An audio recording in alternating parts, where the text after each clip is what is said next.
The Fermi paradox. If there are alien civilizations out there, when we look up at the night sky, why don't we see them? Where is everybody? Where the heck are they? Where is everybody? Oops, wrong one. Where is everybody? So how are you doing, Kern? I'm well, Pat. Here, let's see if this can you see that? There we go. I do. Very Okay. good. Thank you for the audio visuals there. These are my notes. Be more sophisticated than this at this point, but obviously I am not. So I'm simultaneously casting this on YouTube. So I'm going to see if this works. Go live. So anyway, yeah, we're going to talk about the Fermi paradox, and Gern's a long time repeat. I actually found an old podcast of ours, a show that we did, and good. And it's appropriate because it was about the Return of the Jedi, and it's going to be 40 years old next Thursday. How about that? The release, anyway. Yeah. It's impossible. Right? It's impossible. It can't be. So glad that I did this. And actually, Tara and I saw the Empire Strikes Back on the big screen last couple Thursdays ago, and I actually got dubbed a Jedi Knight by a reverend in the Jedi Order. Well, there's nothing like seeing a movie on the big screen. It's something that I hardly ever do anymore, and I think a lot of us are in the same boat. Post-pandemic, we stopped going, or during the pandemic, we stopped going, and home theater systems have gotten so good that for the lazy among us, it's really kind of keeps you at home a lot. But boy, I mean, you end up paying all this money for these streaming services. You're kind of like, why should I go to a movie, right? But every once in a while, it's an event, so it was fun. And when the guy said like he could dub me a Jedi Knight, I don't think it took a tenth of a second before I said, yes, please. I've been wanting to do this my whole life. So that was fun. So if you want to see the video, it's on my channel. Go for it. It's not a life for everybody. So the Fermi paradox, we're going to get to that. But first, we're going to get to know each other. We know each other really well, but the audience may have this might be the first video they've watched of us. So we're going to do the lightning round, which is I ask like 5 questions and we answer as quickly as possible. So what is obviously the last book we read is probably the Fermi paradox book, but what's the last movie you saw in the screen, on big screen or not? Go. Oh, holy cow. Boy, that's actually a tough one. I don't watch a lot of movies. Television show? A television show, yeah. You don't have to be embarrassed. Gardener's World. I don't know that one. it's a British show. It's subscribed to a British streaming service, and it's on every week at Friday at 9 o'clock. It's been on since 1966. This tells you this. I did not know this about you. How about that? It's a staple in Britain, and we discovered it a few years ago, and that's where my life is now. That's fantastic. Great. So I watched Lower Decks, and what's your latest superpower? This man, by the way, is an amazing caricature artist. Did the 31 on days in January. He's been doing caricatures, unbelievable. But I know you're a superpower there. But what's your latest superpower? Have you acquired any since we've last spoken? No, but I was thinking yesterday about what if alternate versions of some famous superheroes. What if Bruce Banner, instead of becoming super powerful, instead became really small when he got angry and just became the incredible, tiny, angry man? Like Ant-Man. Not quite that small, but maybe like 3 feet, 2.5 feet tall. Just furiously angry and small. That is hilarious. That is hilarious. I love it. I don't think he ever would have been accepted on the Avengers if that had happened. I was just talking to somebody about, he met Walter Koenig, and he was apparently he's of short stature, as am I, and but he's apparently of pronounced short stature. But the man that I was talking to is blind. He went blind about 20 years ago. So he really can't see anything anymore. So he was at a Comic-Con or something. He was talking to this guy. He didn't know who the guy was. He was just talking to some guy. And then I'm like, how could you not know from his voice? He's like, I don't know. I was just talking to some guy. I didn't expect it to be Walter Koenig. But like my buddy walks up to me. We were talking for 10 minutes. I'm talking to this guy. And my buddy comes up and says, hey, what's going on, Phil? And Phil says, well, I'm just talking to him. I didn't get your name. What's your name? And his buddy says, I know who Walter Koenig is, He said it was the most awesome thing. It was just a couple guys talking, nothing. Very nice. No celebrity thing, just there, but I thought that was pretty cool. So, let's see, what else? Oh, well, we talked about this once before. Maybe your ideas changed. If you could have one ability tomorrow morning when you wake up that you don't have now, what would it be? Wow. So the typical ones are flight, invisibility. We can narrow it down to that. Would you rather have flight or invisibility? Invisibility, I think. Yeah, I like flight. I think I'd be too tempted to do nefarious activities with invisibility. So flight's achievable through mechanical means. That is true. But invisibility is not. So. Ooh, but there. Maybe I'm not allowed to talk about that. Don't let any secrets out of the like shows where they have these like cameras on one side and then projectors on the other, and it's kind of like a ghillie suit. It's almost like that shimmering effect on Predator. And so I don't know if they've developed that any further than when I saw it 20 years ago. I suspect they have because I haven't seen anything about it. I don't know about any of that, but I do know that if it bleeds, we can kill it. Yes, that is true. If it bleeds, we can kill it. Get to the chopper. What's the last thing you saw Schwarzenegger in? Other than the news? What's that? What's the last thing you saw Arnold Schwarzenegger in, or you watched that he was in? Wow. Other than the news. Oh my God, that's terrible. So honestly, Kindergarten Cop. The last thing that I can remember was one of his worst films, which was I actually saw it in the theater, Last Action Hero, and that's got to be what 20 Yeah, years that wasn't great. Yeah, that wasn't great. Yeah, I took a little trip with the Terminator the other day, so I'm good there. I haven't seen any of the modern Terminator sequels. Haven't seen any of them. I think this is pretty good. All right, so we'll get into the book now. So the Fermi paradox. What is it? What's the Fermi paradox? The Fermi paradox is the story goes that he was out to lunch with his buddies at Los Alamos one day, and a conversation popped up. Given the sheer numbers of stars, planets, galaxies in the known universe, the universe must be teeming with extraterrestrial life, and just sheer numbers alone would suggest that we should be visited now or have already been visited.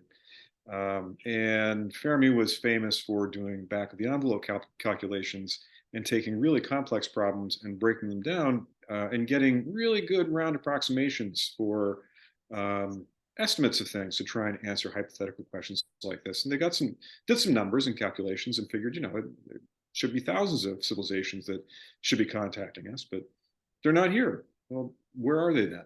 That's the paradox. The numbers say they should be here. The paradox is they're not. So I love how you said it was his buddies at lunch.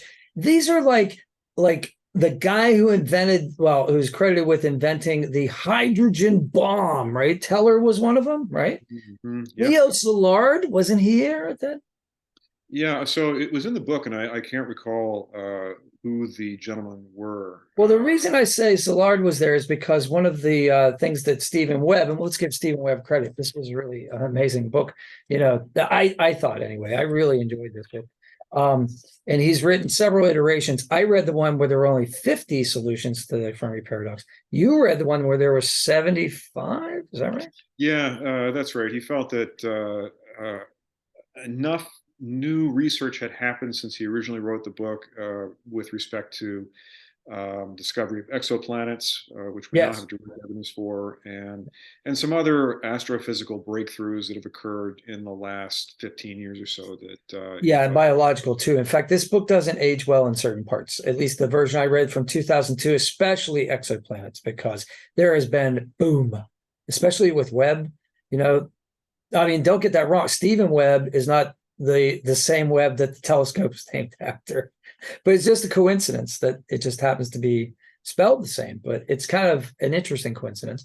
I love coincidences, but yeah, I mean, they're finding planets like they're like, I don't know, almost daily, right? I think the last count that I saw confirmed, there were over 5,000 confirmed in quotation marks, as well as we can confirm them.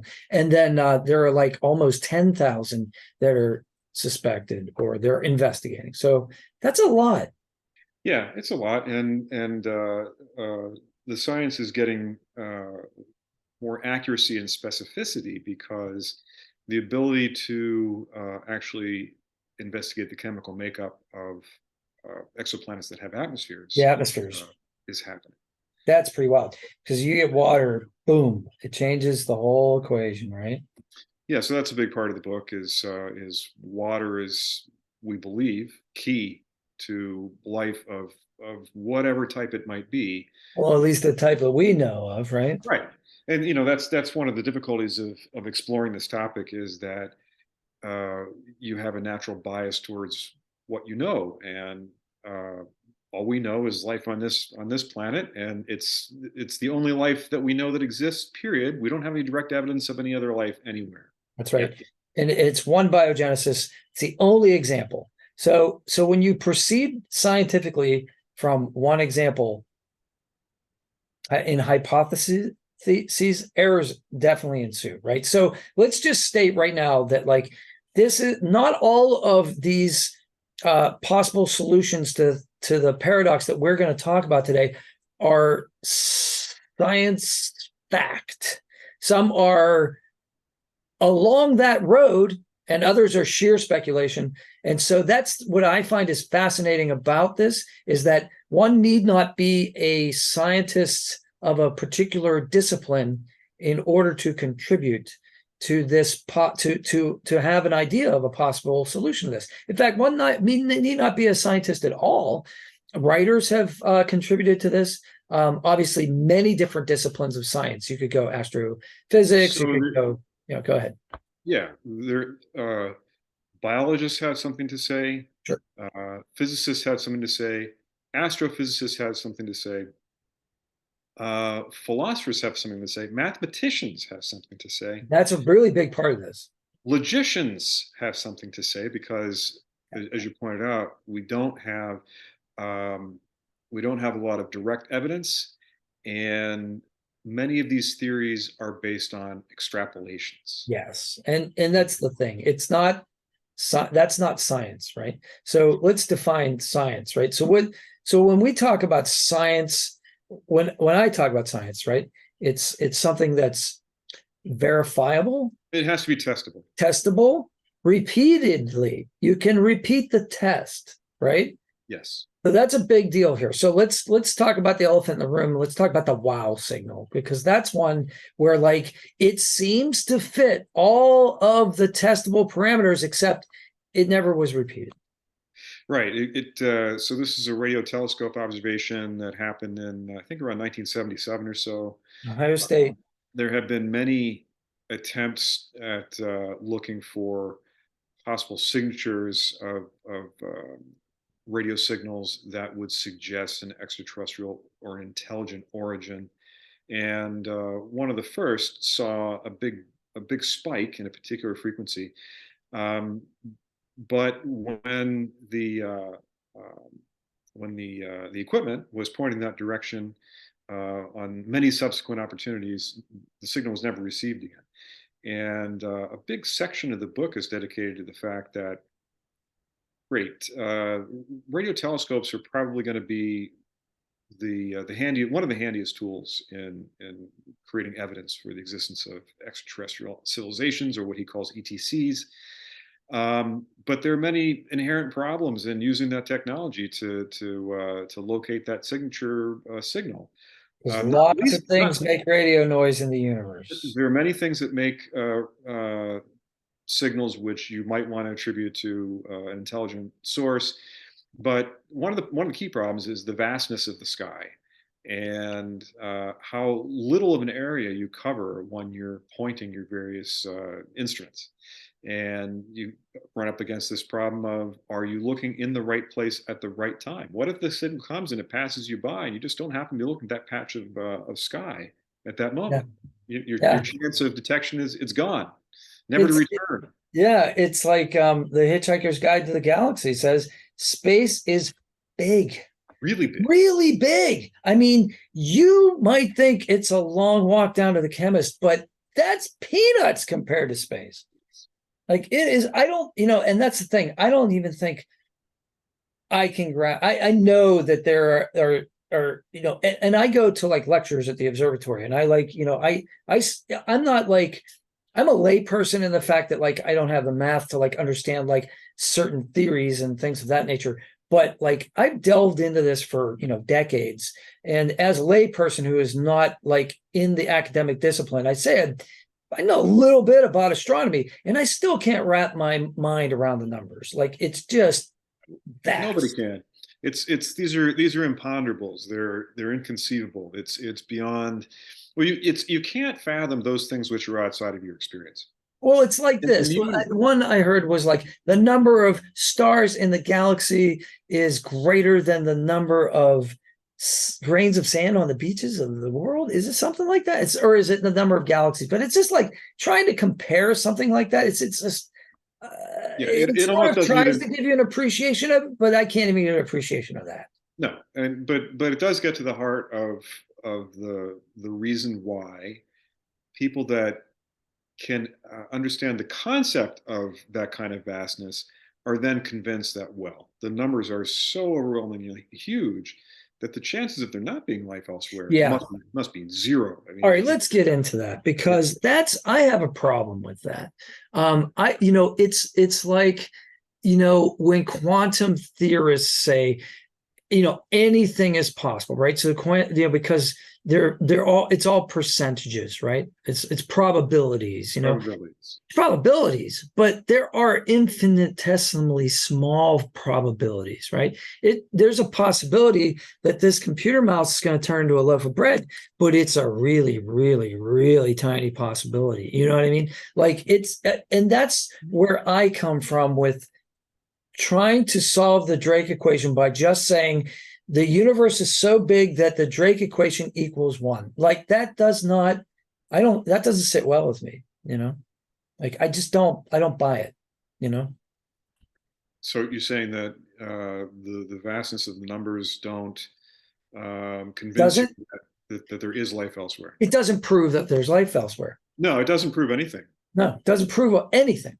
And I think and that's actually one of the arguments in the book is that there is no proof, and that while it is considered exceedingly likely, that's nothing more than a shot in the dark. It's improvable. But to Uh, me, that's the paradox, right? So here's the thing with the book. So the book is divided into three sections, right? So basically, three types of arguments. One is they're here. Oh, they're here. Number two is they exist, but we can't detect them for whatever reason. And the other one is they're just not here. They don't exist at all. Like they're undetectable because they're not even out there. So when we talk about like, there's a fourth one. oh, go ahead. The fourth one is that there is there's some physical limitation that makes distant travel through the universe impractical or essentially impossible. Okay, so I lump that under the second category, which is they're out there, but we don't detect them. But you're right. There can be subsets of that. Absolutely. Does he redo that in the subsequent book? Is that So part of his he chapter? breaks it down into this is actually one of the. I was glad you brought it up because that's exactly where I was going to start. Okay. That all explanations for the paradox fall into one of four categories. Okay. That space travel is really infeasible. Yeah. They've chosen they could, but they have chosen not to visit us. Very enormous. Third, that they have not had sufficient time to reach us because we might be one of the premier dawn civilizations in the universe. Mm. And then the last one, they've already been here, but we don't see them now. Ancient astronauts or whatever. Well, that doesn't leave then there's a fifth category, which is that they don't exist. Right. Yeah, right. So this is, and I think he chooses not to deal with that. Um, he admits that that's a possibility, or that there are some thinkers who have put that forth, or put another way, rather than just declaring there are no other extraterrestrial civilizations. One of the options is that we're the first one. So that is one of them. That's funny though, because in my book, there's 20 solutions that fall under the category they do not exist. So it's neat that to see that he's revised that and revisited that. So that's really interesting. So we're gonna what's great is we've read two different versions. So you're gonna have a lot of examples that I don't. And so I'm really interested in that. But I'm also interested in, and I think maybe the audience would be too, because they've probably thought about this at least a little bit by now. Which one do you okay, so which one do you personally think is most likely, or which two or three? Let's put it that way. Like, So I don't what think do I you? can. If Right. somebody Okay. said you have to explain this, go for it. I'll start with the first one that comes to my mind. Okay. One of the explanations that's been put forward is that the what he calls the ladder towards life, Yeah. the evolutionary development from Prokaryote cells to eukaryote cells. there's that the ladder from amino acids up to complex life forms, mammals and us and so forth, is actually very complex, and there are many opportunities for that ladder to be broken and for evolution to stop. So it's entirely possible that the universe is burgeoning with life forms, but not very few of them have become advanced. Maybe they stopped as cells and continue to flourish as simple cells living in a soup somewhere. Um, there's no reason to think that didn't happen. So this also gets into our feelings about what's likely and what's not likely Mhm. are all prejudiced based on what is known as the weak anthropic principle, Yes. So which explain the weak anthropic principle, if you it can. basically says that, um, of course, you're going to think those things are likely which you see around you. But to think about it another way, if a conscious life arose in only one location in the universe, let's say it's us, you would naturally think that the environment in which you arose must be common. But as you pointed out several minutes ago, there's no reason to believe that at all. But well, so that is a supposition that comes from what they call the Copernican, like I can't remember what the noun is, but it comes from the idea that Copernicus had, saying that the Earth is not in a privileged part of the universe, or Copernicus was talking about the solar system. So like basically we're not that special. If it could happen here, it could happen anywhere or anything, anytime. So that is a predisposition that scientists use, and it works very well under most circumstances, right? So, but it is a supposition, right? It is not necessarily true, you know? Right, right. So that we're just biased to think the types of things that we see around us are likely and common, Yeah. while not having any logical basis on which to believe that. It's prejudice based on Yeah, our own it's a experience. bias. It's like it's a confirmation bias. It's like when my friend plays the daily number and he says, "I'm seeing the number, pick a number, 679 everywhere." It's like, yes, because there are license plates and house numbers and telephone numbers, and there are numbers everywhere. And now that you have one in your mind, you're going to see it everywhere. Those were always there, but now you're aware of it. So now you're seeing it. That's not proof that all of a sudden you're going to hit the lottery, right? Exactly, exactly. So, and it's important when you're seriously tackling the question of, where are other civilizations if they exist, you have to be aware of that bias. So what's So the strong? Do you screen know? that. See, the weak anthropic principle implies that there's a strong anthropic principle.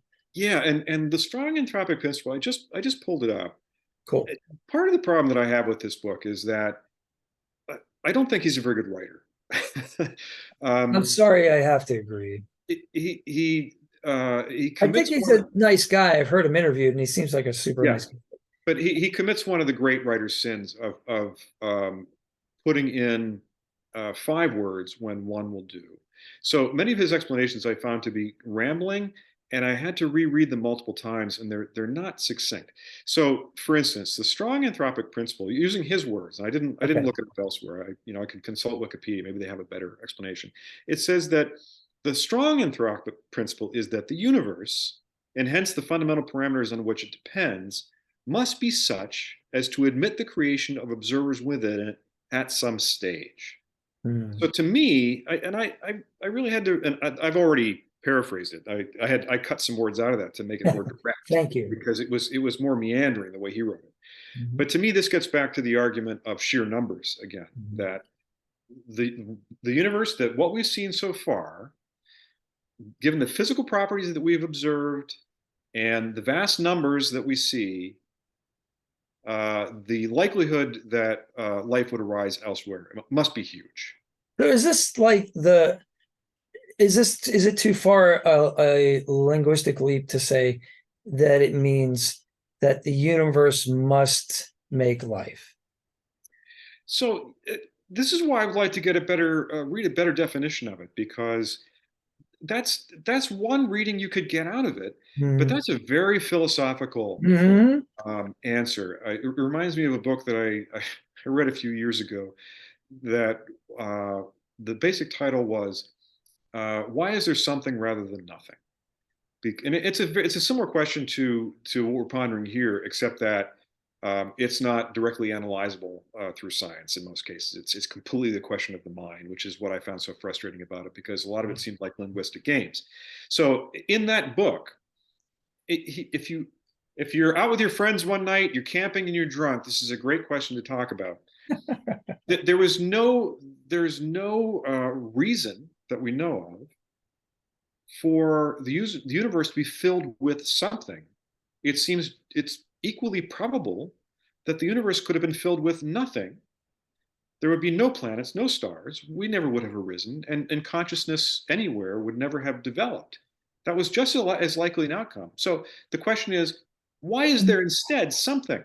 I think if you're into the multi-universe theory, that all universes that are possible exist, I would have to say that the vast majority of them would be like that. Like at least would not be the type that would sustain our kind of life, especially when you start looking at different, like the different values of the different forces. Now this gets into the more of like the subatomic thing, but like, if the weak nuclear force is a little bit different, if the strong nuclear force, you know what I'm saying? And it This gets, is this is about fine tuning. That there are yeah, about 5 or 7 constants in physics that, should they have been another decimal place off at the 12th number, um, forces would not exist that would hold the nucleus together. And there are a number of constants like that. That if they were tweaked just slightly in one just a direction little or bit. another, Yeah. um, chemical reactions that life relies on would be impossible. Stable matter would be impossible, and on and on. So some people uh, take that fine tuning argument. They think that implies a creator. That clearly this demonstrates, because the tuning is so precise, Somebody had to put all these it values can't in these be exact locations all at it the can't same be time. random. Right. But to me, that's the same thing as the weak anthropic principle. Right. Well, That I think it is the anthropic principle. I don't know if there is an adjective assigned to it, but the way I heard of it before reading this book was that the anthropic principle is the universe is such that we exist, Yeah, basically. and that of course, any beings that rose to consciousness in that universe would be inclined to think uh, there's something very suspicious about the precision of these numbers. Well, of course, those numbers had to be that way in order for life to arise and consciousness to develop. So of Sure, course you would think that. sure. Yeah, it's tautological, It's very right? circular. It's Yeah, it's a tautology, I think. I think I don't think there's anything you can get out of that. I think it's an interesting kind of eddy in the thinking process, but again, but it's nothing that you can use scientifically to verify anything. It's you just can't. And when I've seen it discussed elsewhere, it leads into discussions of uh, multiple universes, parallel universes, yeah, and as it should. it becomes incomprehensible almost immediately. It requires a thinking that uh, our brains simply aren't capable of, because and the only way that it can be explored is mathematically. And the mathematics that are necessary to really explore it are so complex. It's only accessible to a very few human beings. So we got off. It's not really science because it's not testable. So we kind of got sidetracked though. So what is this is part of what you were explaining about what your favorite theory was. So keep going on that. So or you is it the multicellular life thing? Is it So I don't know why I picked that one to start with. It's an explanation that appeals to me because when he walks you through what's necessary for cells to become more complex, to form higher organisms, yeah, uh, to eventually turn into a branch that's like us, there are so many places where it can go wrong yeah, that it again, if you fall back on the statistical perspective, it seems very much within the realm of reality, no matter how many planets that you're talking about that are potentially habitable, that that ladder could not be surmounted.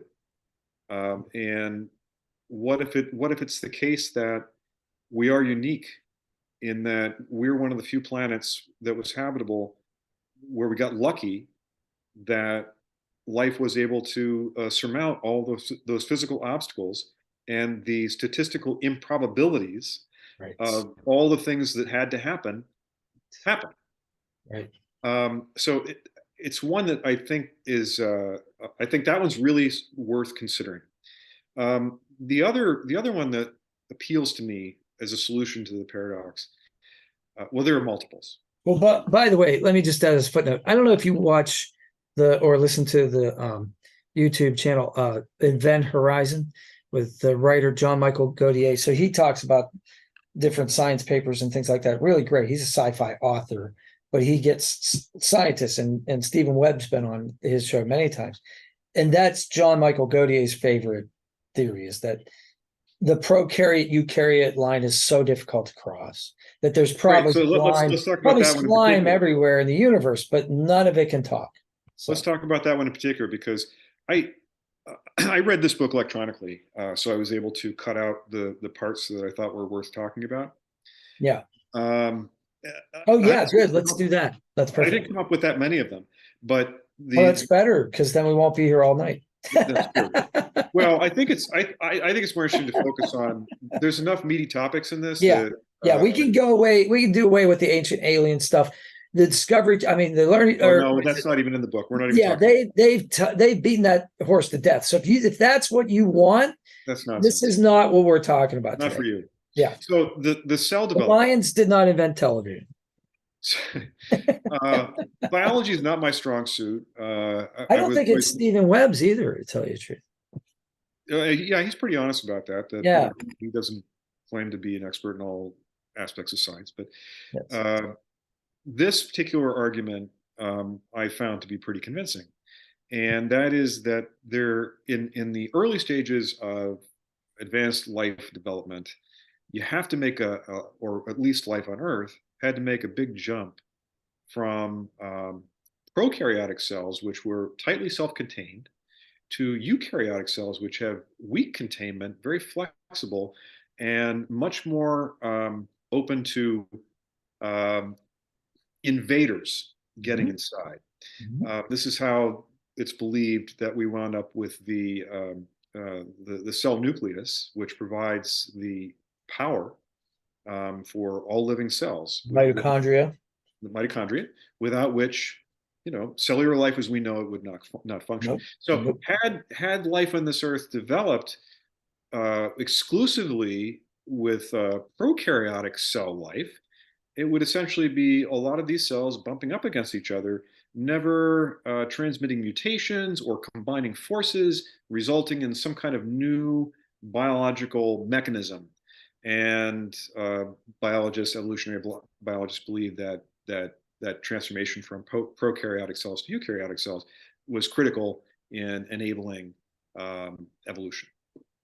So what if that transition from the first cell type to the second cell type is actually very tricky and statistically improbable?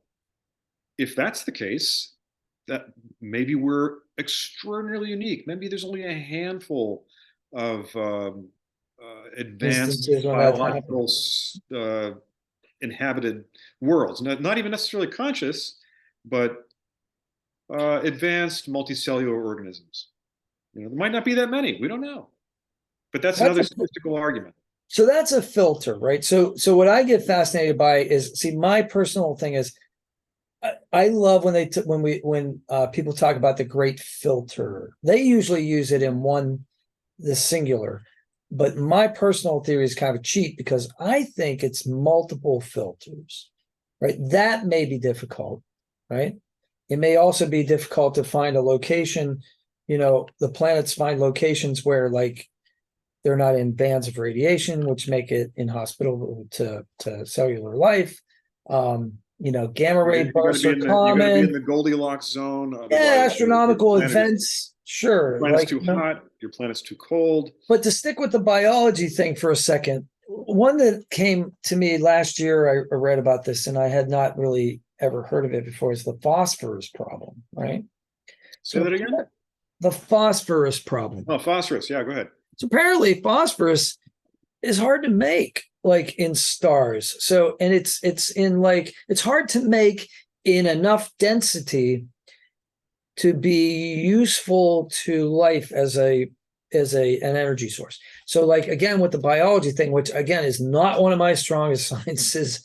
I'm not a big life science guy. I don't know that much about it, but I know enough to know that the ATP, ADP cycle, the P stands for phosphorus. And so it's necessary for everything. Everything that lives on Earth uses this cycle, right? As far as I know, definitely multicellular life. So it's, but apparently phosphorus is not very common in the universe. So this kind of gets at the heart of this is a chemical cycle that is critical for the type of life that we know of on this planet. Right. Which then brings up the topic of what other kind of life forms could there be? Right. Everything we know is carbon based. I think that most people who speculate about these things would expect most life elsewhere to also be carbon based, but there's also the possibility of being silicon based. That's another material that's been hypothesized, but we've never seen such a thing.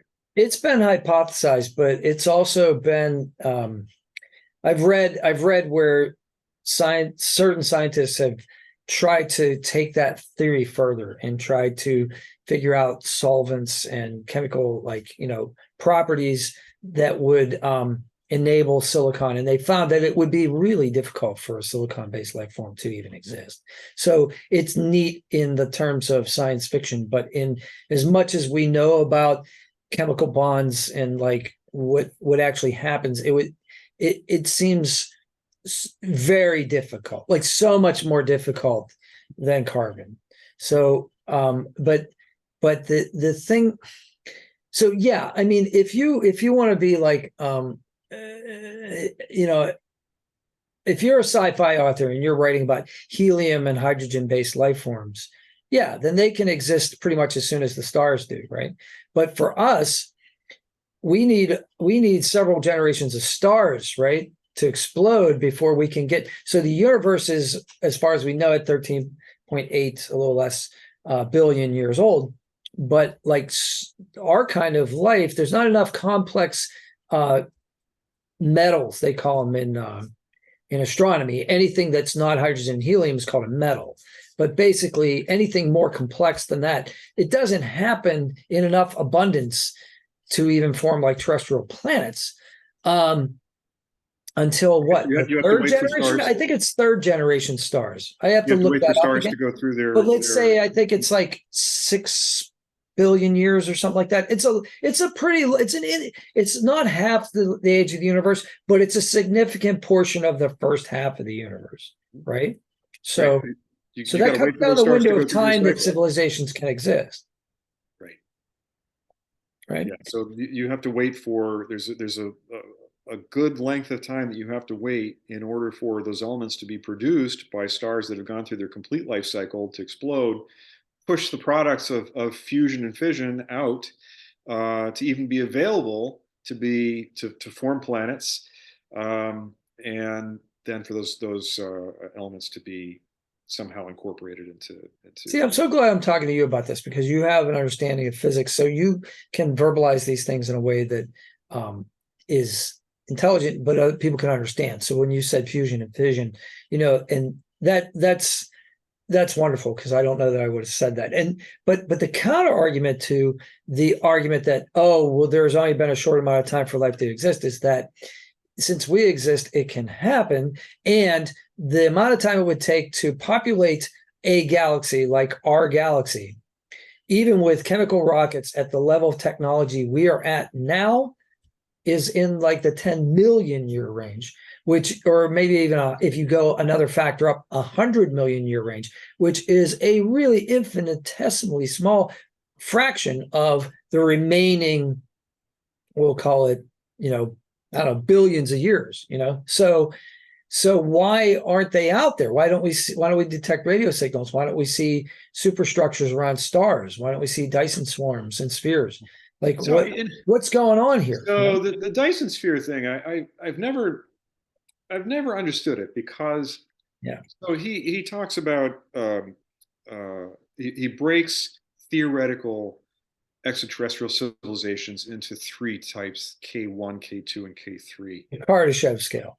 Okay, you remembered that, and I didn't. Yeah. And it's the relative power or mastery that a civilization has over its environment. And I forget what the various scales are, but 3 is when you're essentially godlike. And the raw materials of the universe are available for you to be harvested and used at enormous mind-numbing scales. Yeah, like we can't even conceive of it. Yeah, I believe it's a K3 civilization that would be capable of building a Dyson sphere, which is no. Is it 2? Is it K2 or K3? I thought it was this way. I thought it was K1 is a planet. You can, and then K2 was a star, right? So K2 is the Dyson sphere, I think. Okay. You might be completely right. I think. I might be wrong about that, but I think that's what it is. So K3, man, Dyson spheres are like child's play. They're like Tinker toys, at K3. Right. And see, this is kind of hard for me to imagine. Maybe it's a failure of my imagination, but a Dyson sphere posits a civilization that could build a structure that would completely encase its sun, right? Thereby harnessing 100% of the energy output of that star. Right. And this is probably a step on the way to being a K3 civilization, where you have unlimited power and energy at your command because you're just directly harvesting from stars. Oh, who doesn't want unlimited power? Well, it's inconceivable to me the amount of mass that would be required to build. Yeah, there isn't enough mass in the solar system to build one of these things, right? Yeah, right. I mean, if you disassembled every planet in this solar system, right, you don't have enough matter to build a shell around the sun. So now they've modified the theory to call it swarms, and then they even have the ring world theory, where you just So, but those kinds of superstructures should obscure enough light from certain stars that we should be able to detect that. And that's the argument. So Tabby star, or like this other one that came up just a few years ago, and they were trying to figure out why the star's light was occulted at certain times, and they were trying to figure it out. They couldn't figure it out. To me, it's like, well, it's probably just an abnormal, Oort cloud or something. It's I think it's dense here and it's not dense here. But but that's me because I'm a logical. But I'm sure I think most serious scientists would would go for, Occam's razor, right? You go for the Right. obvious explanation. Yeah. Not that it's evidence for a Dyson sphere, Yeah. which Don't jump to Dyson conclusions. sphere is a really fun intellectual idea. Yeah. In real life, I just can't. It just can't be done, It seems right? preposterous to me. Well, it would take forever. And think about the labor power. You know what I mean? I mean, even if you have automated machines, it would just take forever. Pat, Although, can we pause for just a moment? yeah, I agree. I need to take a pause as well. Just a second. All right, we're back. Aaron Blanson and Pittsburgh Pat talking about the Fermi paradox. And we were talking about machines. Let me go and jump ahead. One of my favorite theories is the gray goo theory. I love the gray goo theory because to me, this seems plausible. So Wesley Crusher invents nanites and he like lets them out on the ship of the Enterprise, right? And Guinan, you remember this episode? It was called Evolution. And Guinan like is like, oh, well, Dr. Frankenstein, let the monster out. And so now he has to go find these nanites before they like start consuming things, presumably like organic matter and turning it into some kind of energy and then waste product, which is this gray goo. So the idea is this is like some kind of like apocalyptic scenario where civilizations become advanced enough that they invent these tiny robots that are automated and somewhat intelligent, so that intelligent enough they're autonomous and they can do things, but they get confused. Program gets confused, they get haywire, and they replicate and they just consume all the consumables on a planet. And so you find a planet that's basically like, well, there was organic life here, but now there's all this waste material because these, automated robots destroyed it. And I just find that kind of is I don't know, it's kind of fascinating because it's typical of the kind of self-destructive theories that are in here, right? So this leads me to the Drake equation, Yes. in which uh, uh, Francis Drake, was that his name? I can't remember. Am I confusing it with the Explorer? Yeah, the Explorer.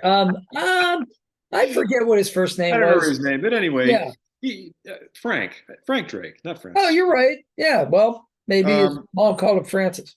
so I think it was probably another casual conversation topic amongst educated scientific types, and he decided to tackle it and get some round, figure out a way to estimate. What's the likelihood of civilization successfully navigating these filters, as you call them. Yeah. There's the biological filter, but one of the most important filters in that equation is the likelihood of self-destruction. And the gray goo is just, or nanotechnology run amok, is just one of several prominent technological doomsdays that we can imagine. These are the fun ones to me. These are the ones that, like, I don't know, maybe I'm a masochist, but I just love I love sci-fi stories that are, well, sci-fi is always, I don't know. I don't want to make blanket statements. A lot of the sci-fi that I like is cautionary, right? So, Most science fiction stories are cautionary. That's kind of its bread and butter. right. So like the Terminator, don't build Skynet, don't do it, don't do it. And yet we're doing it. Well, right? so the interesting thing, and he doesn't pay a lot of attention to this in the book, and I think it's because it basically ends discussion. Because what else is to say after that? If you think it's very highly probable that an advanced civilization, as soon as it develops advanced technology, is a very short jump from the discovery of that science and technology to annihilation. On the cosmic scale, it's Yeah. a nanosecond. 2 seconds to midnight, right? Or 2 minutes to midnight, whatever the atomic clock. And that's basically where humanity is. That we went from steam power to increasingly Rocketry. sophisticated artificial intelligence, nuclear weaponry, ecological disaster. 100 years? In 100 years, right? Yeah, railroads to like the moon in 100 years, right? Right. And the interesting thing to me about that is that when I first became aware of the Drake equation in the early 1980s because of a certain show, the concern the concern then was overwhelmingly, it was Cold War concerns, nuclear annihilation. It seemed highly likely that an accidental conflict would occur between the two great powers. But now, in just another scant 30 or 40 years, we've added many additional, also very plausible doomsday scenarios for our civilization. So that, including climate change, um, artificial intelligence is now a very concerning one, although Yeah, that every day of the week you hear about people it. may quibble with me about that, but I'm concerned about it. No, I'm on your side, brother. Uh, biological warfare. I've even started to be, on my wife's advice, I've even started to be nice to Alexa. She's like, be nice to Alexa. I said, no, you may be right. When the AI overlords come, they may because they'll have a record of every interaction that you had with Alexa. And if you didn't treat her nice, it'll be the Santa's naughty or nice list, maybe, I take constellation safety in numbers. There are so many other people to worry about. They won't have time to get down to my level. But Security through obscurity. it seems to me that the a consciously aware, sophisticated tool-making species, uh, the harnessing of technology and science outpaces and outstrips their ability to control it. Yeah.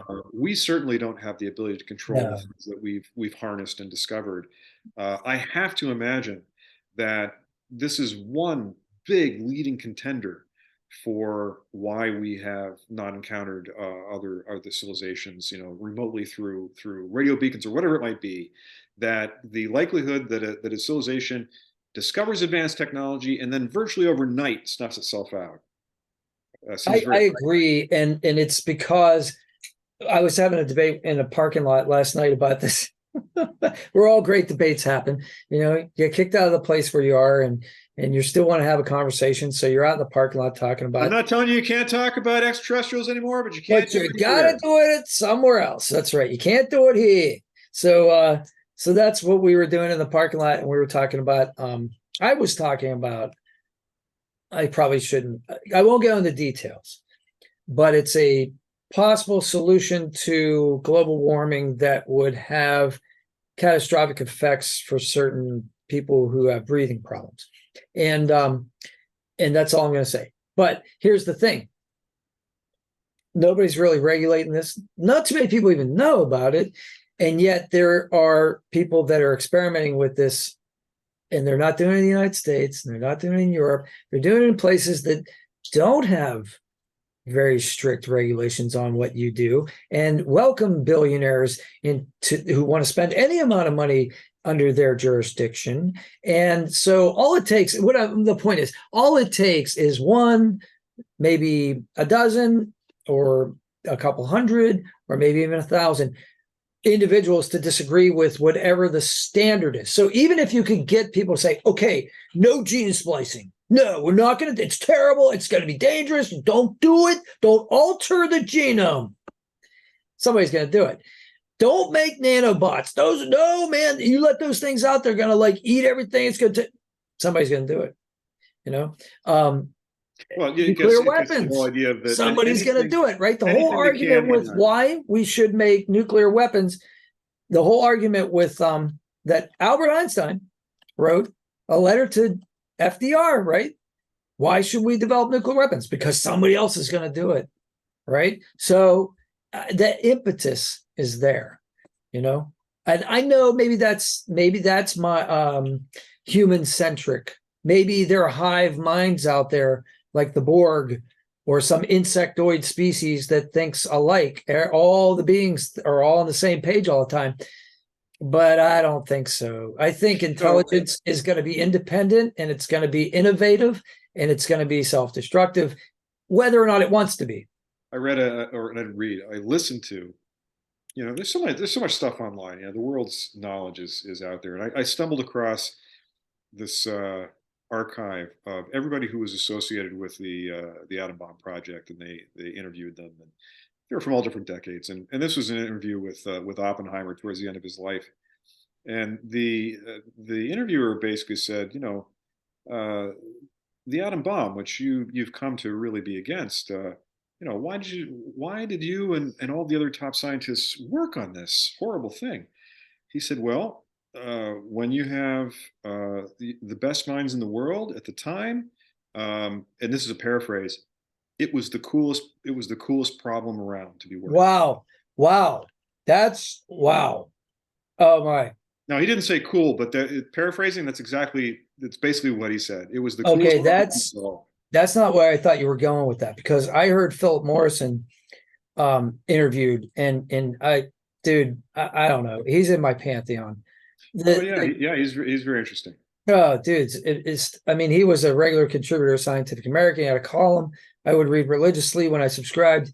And like, he was really young though, okay, during the Manhattan Project. They He was all were. like a graduate student or something. They all were. Most of them. But he said like, presumably, remember that documentary War and Peace in the Nuclear Age?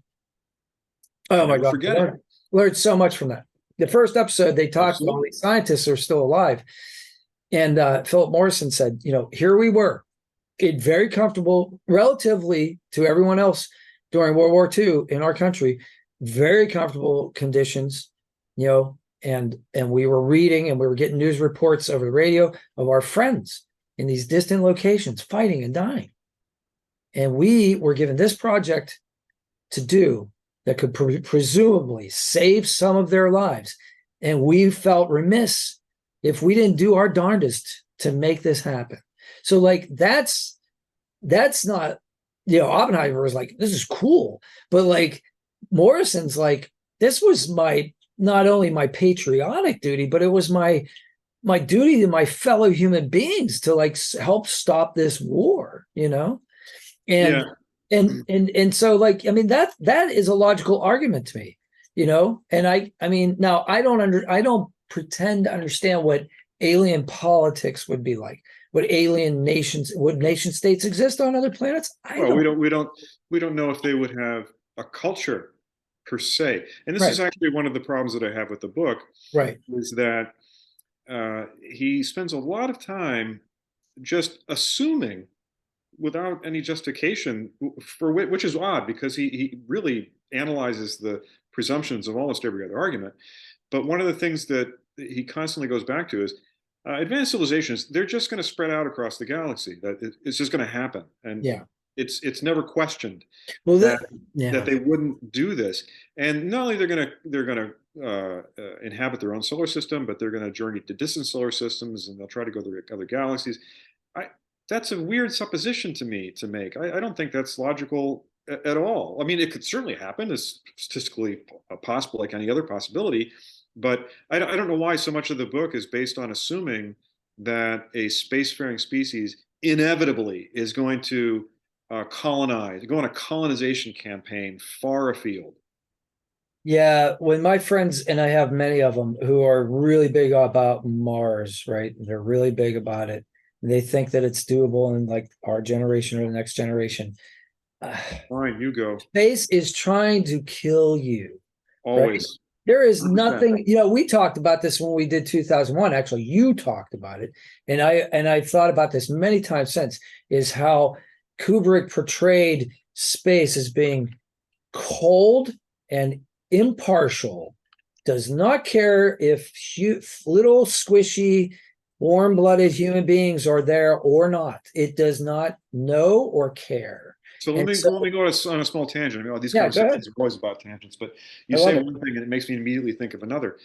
And I don't know if we talked about this before or not, but was it last year, 2 years ago, Shatner went up on that publicized Bezos trip.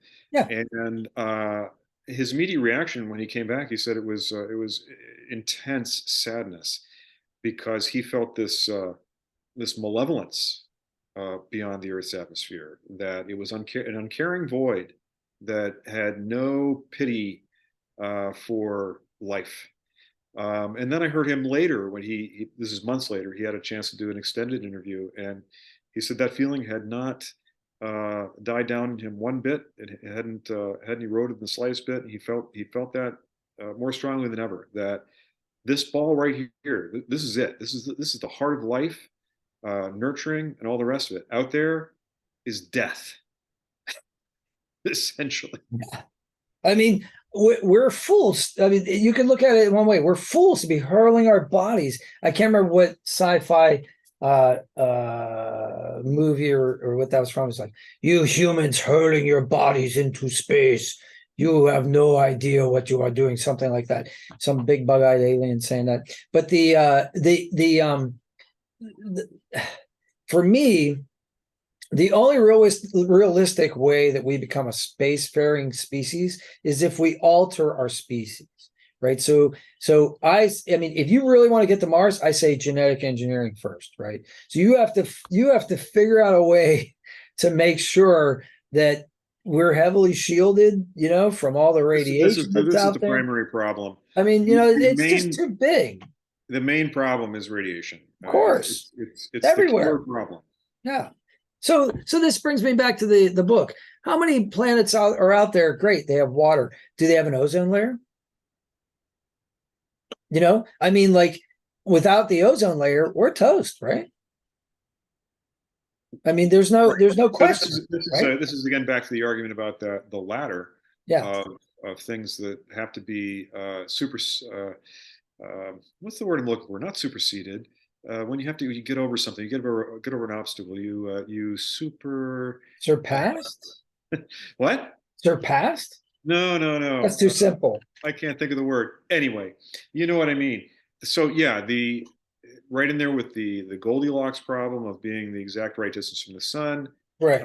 The development of an atmosphere that shields the surface dwellers or whatever life might arise from radiation that would be lethal to it. A magnetic field barrier has to be surmounted. Surmounted.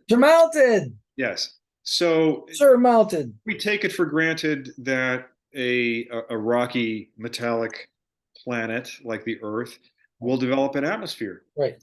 Maybe not. Can life develop without an atmosphere? Not life as we know it. Or will it have a core and it was surrounded by a molten core that will spin at such a rate that it generates a magnetic field that will shield it from its sun's all the stuff that it like throws off, all the particles and everything else. He talks about, so if you get into all the filters for putting the biology aside for a moment. Right, just do the space stuff the and all the planetary mechanics. The planetary mechanics are a big deal because plate tectonics. Plate tectonics, the tilt of the axis. Yes. How many degrees it is? If it's flat on at 90 degrees, the likelihood you're going to get life arising is very close to zero. Or if it's tidally locked, the way the moon is tidally locked with the Earth, so that we see the same side. If that would happen, you had a planet that only the one side faced the sun, its star, constantly. Likelihood of life arising. Is Mercury tidally locked? I mean, Mercury's too close anyway, but still, I think it is. What?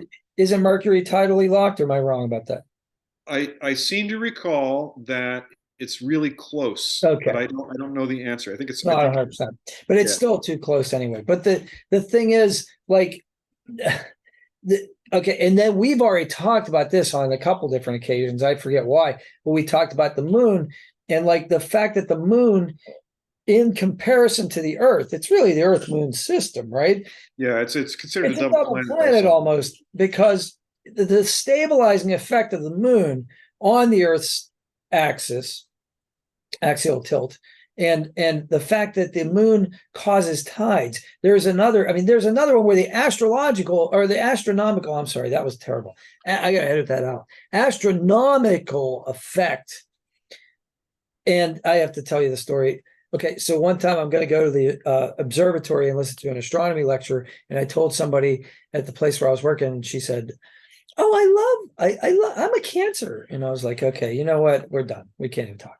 So I'm sorry I made that mistake. We can't talk. Yeah, that was a slip. That was a slip. But the astronomical and the biological being linked, tidal pools. There are a lot of people that think that tidal pools are necessary to for amino acids to like mix, and the whole. I don't know enough about it to be able to talk about it authoritatively, but it's definitely part of the idea that just that is like a filter. So, not to mention worlds that are entirely water. Like dolphins could be super smart, but they're never going to make fire because they don't have any opportunity to make fire. So they're never going to make rockets. So they're never going to go to space. So how many plants out there could have intelligent aquatic life? They have squids and never be spacefaring. That's kind of a laugh line, but at the same time, absolutely true. Possible. So this gets to another point, which is that you could have worlds that are in the Goldilocks zone. Everything's right, liquid water, an atmosphere, shielded from radiation, all the right chemicals, complex life forms.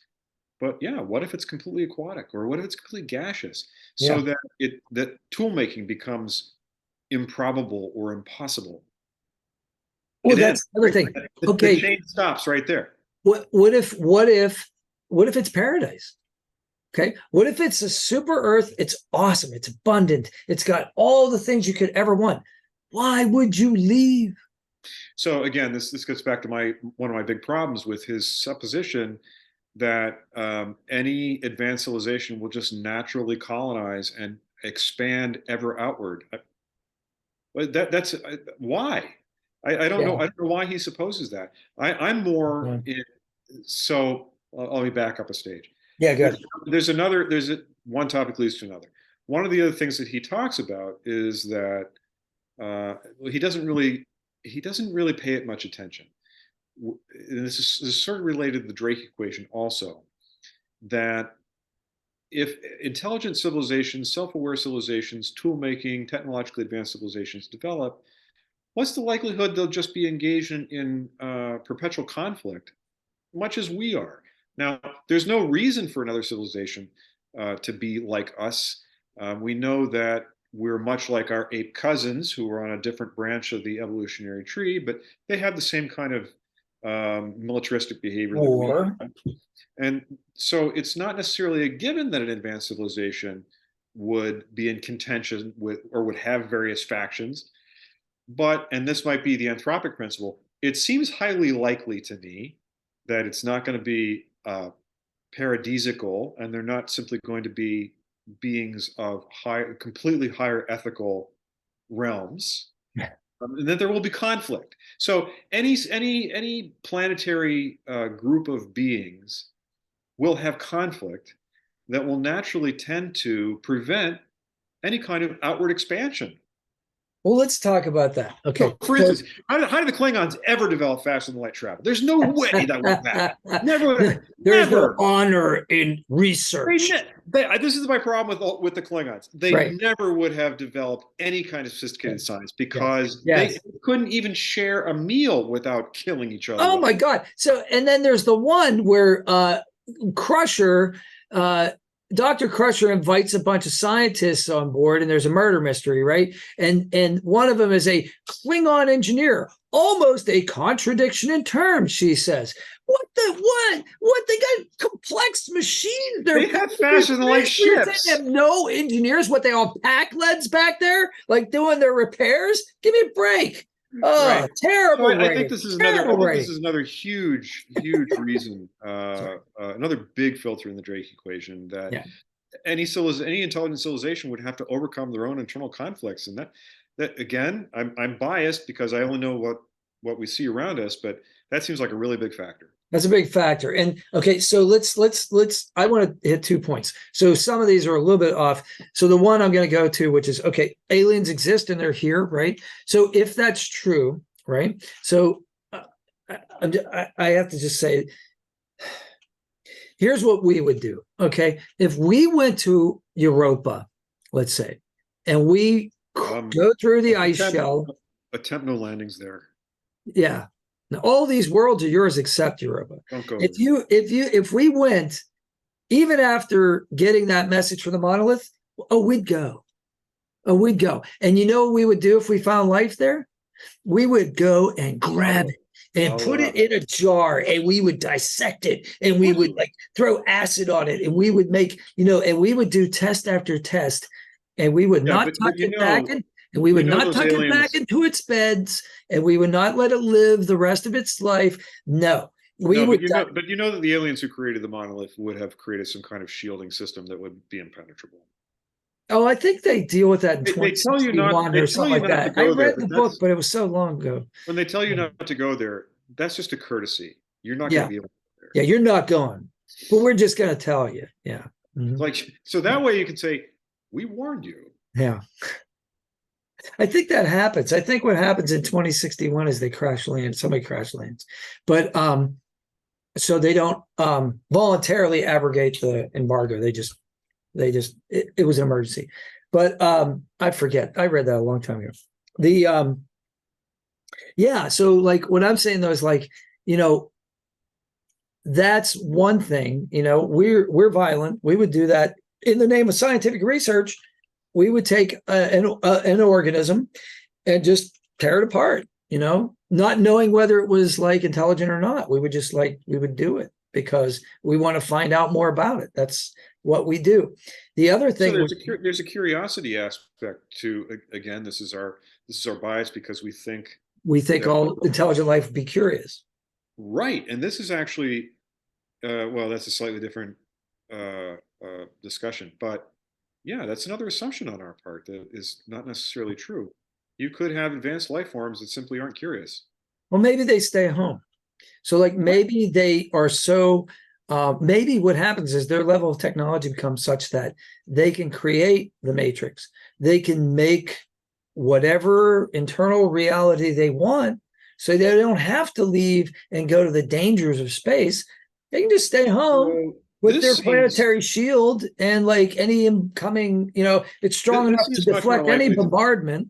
And they can just, you get that line, right?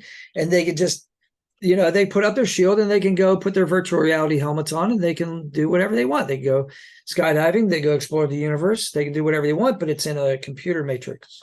Right? So that gets to something that does make sense in his theories.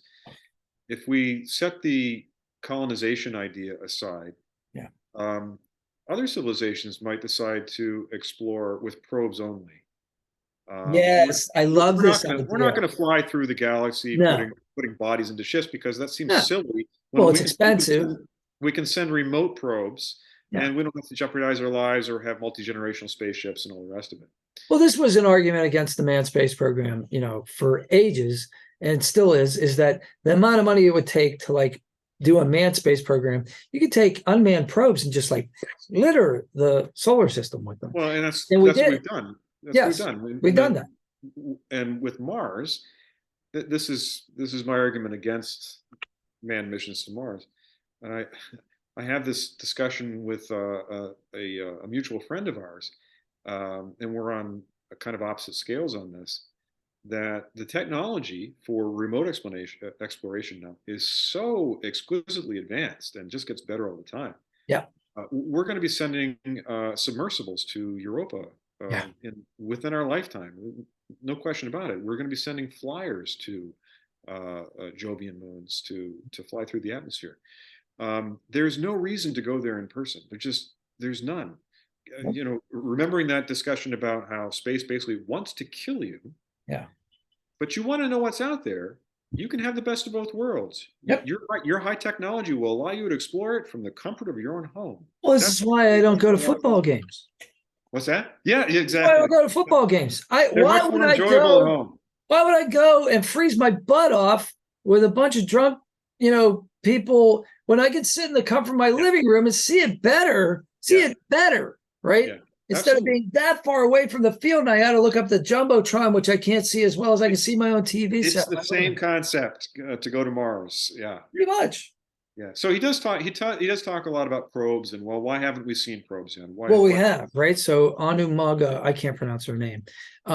The Anumaga. Oh, that thing that came through the solar system. Yeah, we think it's interstellar, right? We think it's from outside our solar system. Yeah. I don't know how. I wish somebody could explain that to me. But we believe it's an extrasolar object, right? Yeah, I don't know why either. Maybe it has something to do with its trajectory. That it does. It has such a course that can't be explainable as an orbital type of thing, even with a massive period around the sun. I don't know. It's something like that. but I don't understand it. So yeah, so they have these probes, and they call them von Neumann probes or von Neumann probes. I can't remember. Yes. I don't know which is the correct pronunciation. I'm not sure. I kind of like Newman because it's like Newman, but I think it is you Neumann. know, they, but like, you know, they're annoying and they're there and they're ready. And the theories, there's a couple theories behind them. One is they're watchers, you know. The one that I particularly like is that they're gardeners, right? So like they're waiting for us to go to Mars. As soon as we prove that we're capable of doing that, they wipe us out. So this brings me to another thread that I have on my list here. If I can just find it again. Oh yeah, here it is. I'm gonna hold this one up. No desire to connect. If the galaxy is home to a million civilizations, as optimists suggest, then perhaps some of them have no desire to communicate with others. But to explain the paradox requires all civilizations. Exactly. It's the same with the nanotech. Somebody's going to break the treaty, right?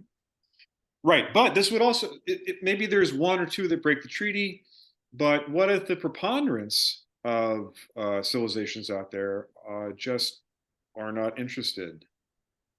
So it seems unlikely, again, only because of our bias, because we're a naturally curious species. Perhaps not every species is. And we're desperate to know, like, is there any other intelligent life out? Is there any life period out there? Mm-hmm. Maybe there are other civilizations who are like, who cares? Well, or they've searched for 10,000 years and they're like, we're wasting our resources. Let's do something else, because the chances of us coexisting at the same time with enough close enough to each other to be able to confirmably detect. And then what is the benefit of contact anyway? Right. And he raises what are we going to how are we going to communicate? And even if we could, what are we going to communicate? I think that's a great argument, that if you were a super sophisticated K2 species that is fully capable of interstellar travel or intergalactic travel or however you're getting around, right, what interest would you have in making your presence known to a species that to you would be like amoeba? There'd be no benefit. There would be no advantage. You'd be happy to observe them from a distance and just confirm, oh, look at that. There is other life in the universe. How interesting. How interesting. Yeah. Yes. And I could publish an article on that. I'm done. But, yeah. But I don't want to try to talk to them. Well, that's okay. So this is a great one that some people have come up with, and is fascinating, and it's been used in sci-fi as a trope. Is the human zoo, right? So there are civilizations out there, but they have shielded themselves from being detected by us, but they let us live for whatever alien motivation they have. One, which is interesting, is that, well, maybe we'll come up with something interesting that they haven't. So they'll keep us alive, contained, and then they'll check in periodically and go like, oh, well, that's an interesting theory of physics. We never thought of that. Maybe we can take a little kernel of that and we can use that over here, or something like that, you know?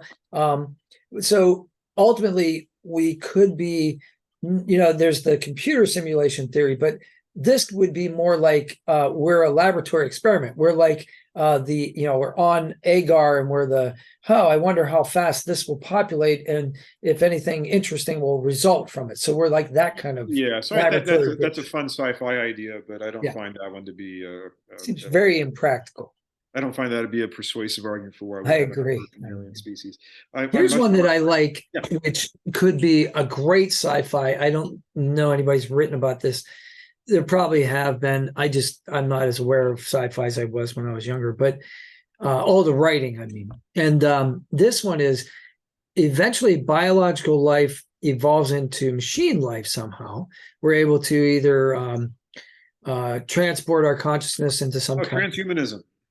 Yes, we're either able to leave our biological shells, which are squishy and only have a few hit points, and we can put ourselves into machines, right, and replicate them. And so we keep our ideas and consciousness alive in some form, and then those machines can go off.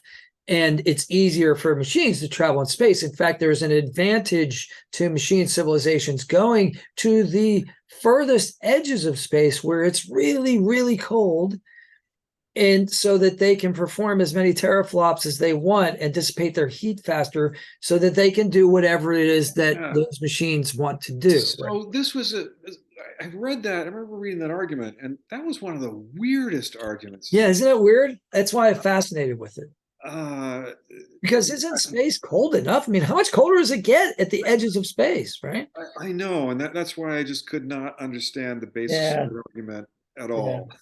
It seemed It seems perfectly implausible, but it seems like a great sci-fi story plot. sure, sure. Like I got to travel to another galaxy because I just have more heat output Yeah, than this locality can possibly sustain. it's just this is just way too warm up here, guys. I need intergalactic space to radiate my heat. Yeah, that was a super weird one. This is again part of my problem with the book. There were a number of things like this that were just like they were so out there. I'm like, You're reaching. why did you even put this in the You're book? reaching. I don't know. I don't know. Here's one I've got, and it's another filter I love uh, filters. that resonates with me because it's something that I think about by nature of the job that I have. I work at a place where people research these kinds of things. That we might be like the physicists of uh, the turn of the century from 19th to 20th, where they declared confidently physics is solved. Over. We now know how everything works. There are only a couple pesky questions left, like black body radiation, but we'll solve that one.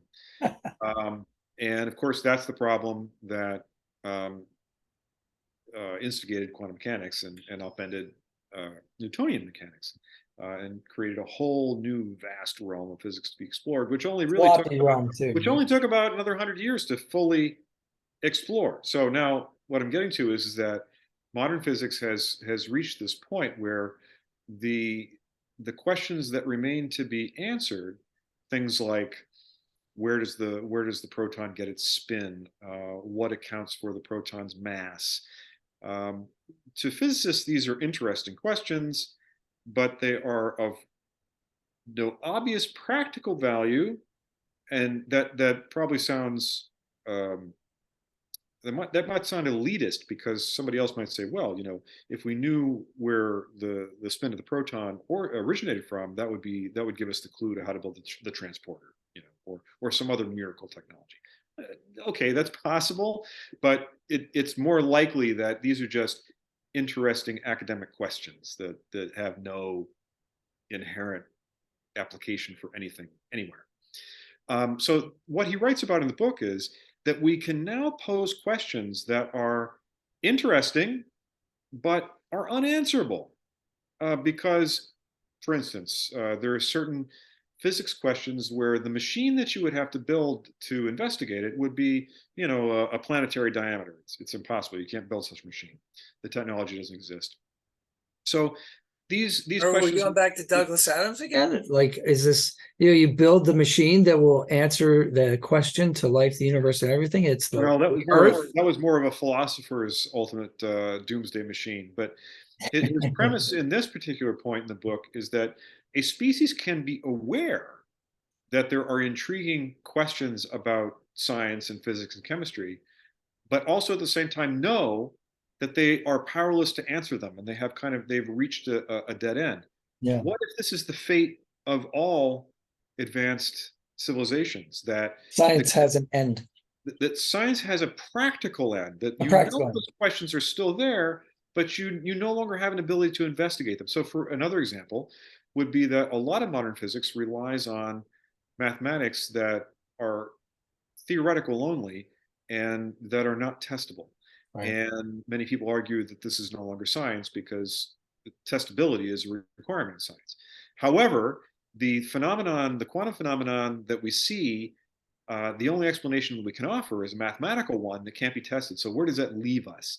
So the basic point is that it may be one of the answers to the Drake equation. or to the Fermi paradox, Mhm. is that every advanced species gets to this point and just hits a wall. You know, like we can't go any further. We're never gonna. We can't achieve close to light travel. We can't create space beacons. We can't create Dyson spheres. We can't do any of these things because it Yeah, requires slingshot around pulsars and it requires a technological leap that we just can't make. There's a barrier for us. or practically can't make. Like we were talking about Dyson spheres. You just don't, yeah, we can conceptualize them, we can draw plans for them. We don't have enough materials. Right. You know. Right. So I kind of I like that idea because and maybe it's my makeup. I'm more practical. I'm not as much of a dreamer, which is it's a good thing I'm not a scientist because scientists are propelled by that sort of feeling. But in this book, he doesn't deal a lot with things that I find very credible, things that are kind of like boring explanations. I like the boring explanations. I think they're more interesting because they could be true. I don't get me wrong, I like the fantastical ones because they're good plots for stories. I like fun to think about. stories. I like listening to stories. So like it fires my imagination, but I can look at them and say very unrealistic. In fact, I've been doing a part by part series on my channel, but and I started a new channel just about this, and it's just, where do you think? So I give it like a rating. I'm like, well, this is probably a 3 out of 10. This is probably a 1 out of 10, and what do you think? So people can chime in, but I think I'm there was something that you said that I wanted to comment on, and now I'm having a moment that I can't We're quite. throwing out a lot of ideas. It's hard for both of us to keep up. Yeah, well, no, I mean, there's so many, but I know what I wanted to talk about. So I go to this astronomy lecture once a month, going what's today? Wednesday, Friday, and at one of them a few years back, and I used to do this with this one cosmologist, and I got to know him afterwards. And we talk, and he had enough of a sense of humor about himself that he was able to take my joke. And I went up to him after the lecture, and he was talking about really grandiose ideas about cosmology, the origin of the universe, and why the Big Bang Theory has holes in it, and why inflation is kind of like, and like so we were talking about it afterwards, and I said, all of this is really interesting, but it doesn't matter, does it? It ultimately just doesn't matter. Like, how does it affect anybody's life? And there's really no like practical science that comes out of it. And he just kind of like smiled and he went, "You're right. But do me a favor and don't tell a whole lot of people that." So that's a really okay. I'm gonna. You can cut this part out. I'm gonna go deep. We can pause. Let's pause. Yeah. Okay. All right. So we made a transition into kind of a philosophical realm here, but we're going to talk about this because I think it can apply. I mean, we're talking about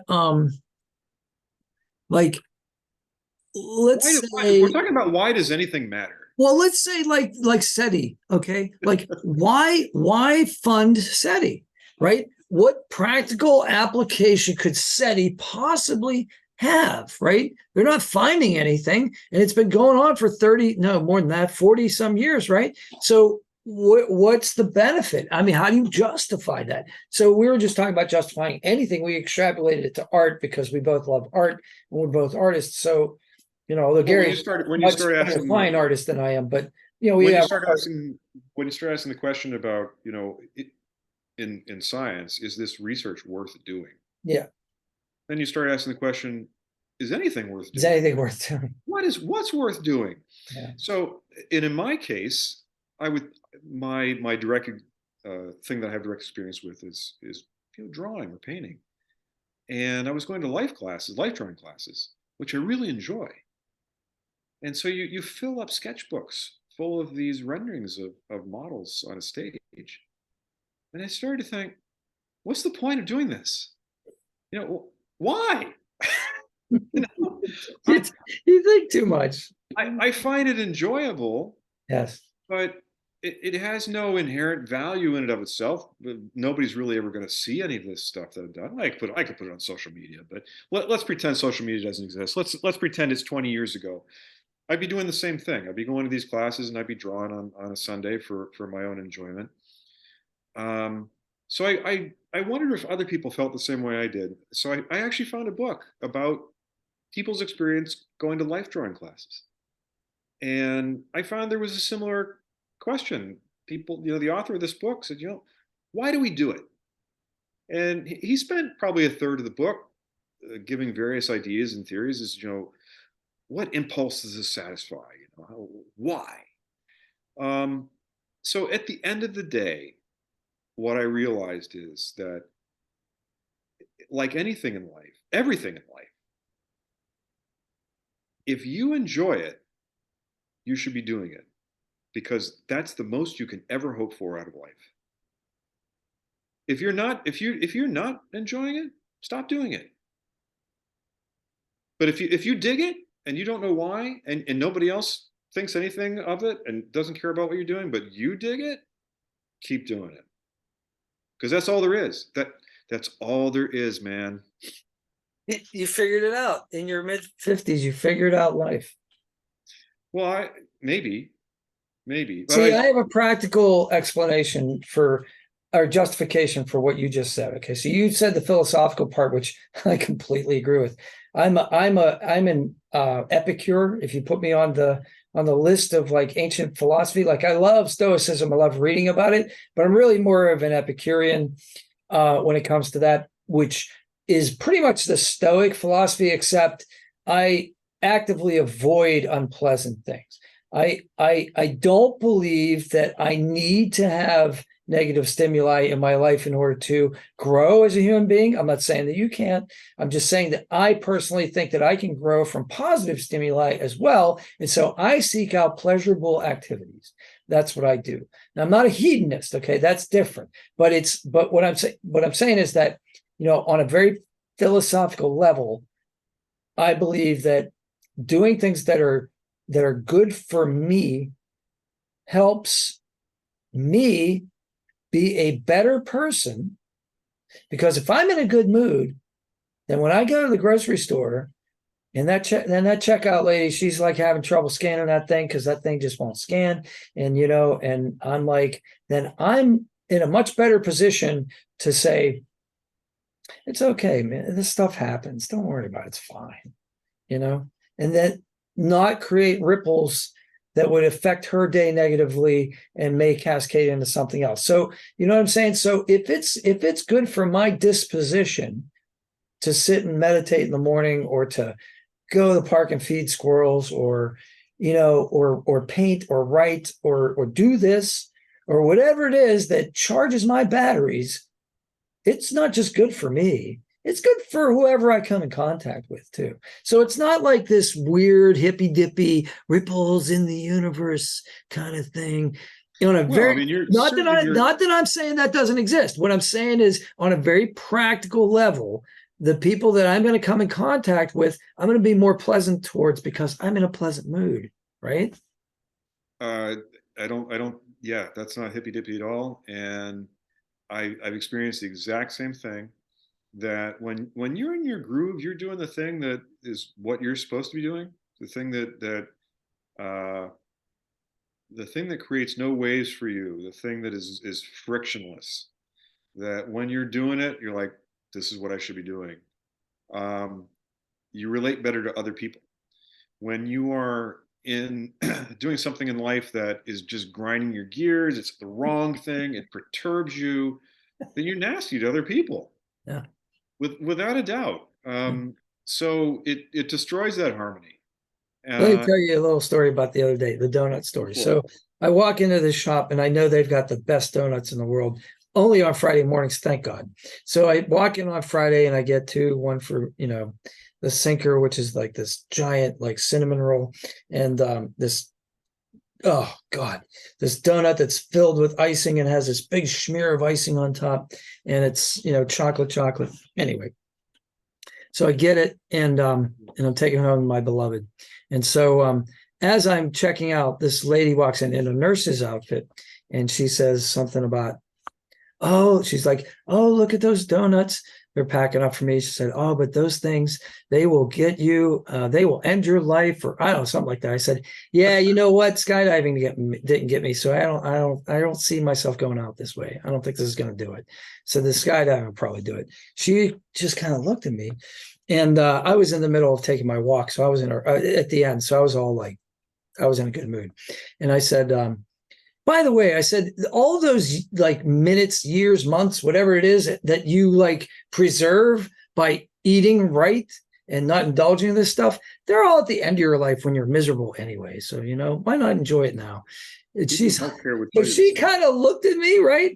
And because she's obviously in the healthcare industry, so this is counter thinking. And then, but the funny part is, I rang up the stuff. I tip. I get out of there. I'm leaving, and she says to the lady behind the counter, "What's this one filled with?" So I don't know if I made a sale for them or not, but live a little, live a little. One of those donuts isn't going to kill you, Like 15 of them a day will kill you possibly, or lead to complications. But have the donut. Well, the old saying, in all things moderation. Yeah, the other saying is moderation's for monks, but I think that was Robert Heinlein. So that's my answer to why do anything? I do anything. Well, that's what I'm saying. Like, why, so to get us back on track, why do SETI, right? So here's the other argument. We've only been doing this for 40 years. That's a drop in the bucket. We haven't had enough time to detect these civilizations, right? But that's not a real answer either, because according to Fermi's paradox, the way Fermi figured it out, they should be here, right? On this planet, contacting us. They shouldn't be out there. Like, if interstellar travel is easy and enough time has elapsed, they should be on the moon, right? They should be in orbit around us. They should be like. Yeah, so it seems to me that Fermi's lunchtime discussion was predicated strictly on numbers. Yes. And from a numbers only perspective, they should be here. Yeah. But we've touched on a lot of the big filters. A lot of practical filters, yeah. Exist. And they're considerable. And we haven't talked about all of them. I mean, there are many more, like gamma ray bursts, right? The gamma ray burst thing was very interesting to me, because I was not aware of that particular phenomena. Yeah. And so for anybody who might be listening, the gamma ray burst is a thing that is not terribly uncommon out there in space. And if you have the misfortune of being, I forget how many light years we're talking about. It's not that far. I mean, it's a pretty large range. If you are within that range, it's a life extinguishing event. You're gone. Radius. Pleasant. It's like the Lex. Do you remember the Lex? That's a really obscure, but it's like the giant dragonfly weapon. It bursts and the planet, not the planet's not gone, but all the biosphere is gone, right? Right. So here's planet would remain. Yet another reason why civilizations that may have arisen are just extinguished. Yeah.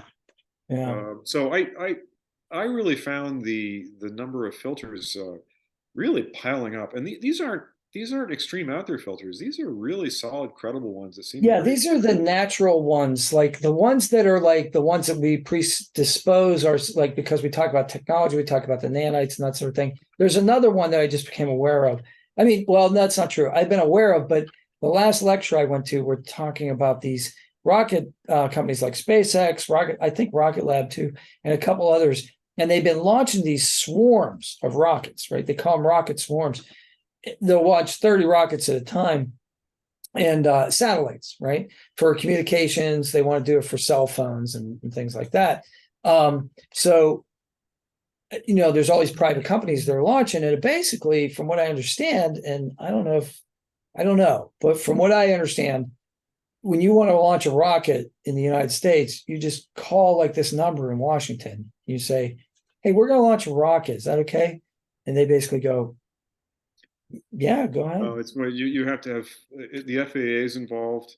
There Yeah, have to be all kinds of plans, emergency yeah, plans, contingency plans, this, yeah. that, and the other thing. But they It, rarely say no, is what I'm saying. Like, oh yeah, I think they rarely say no. That's true.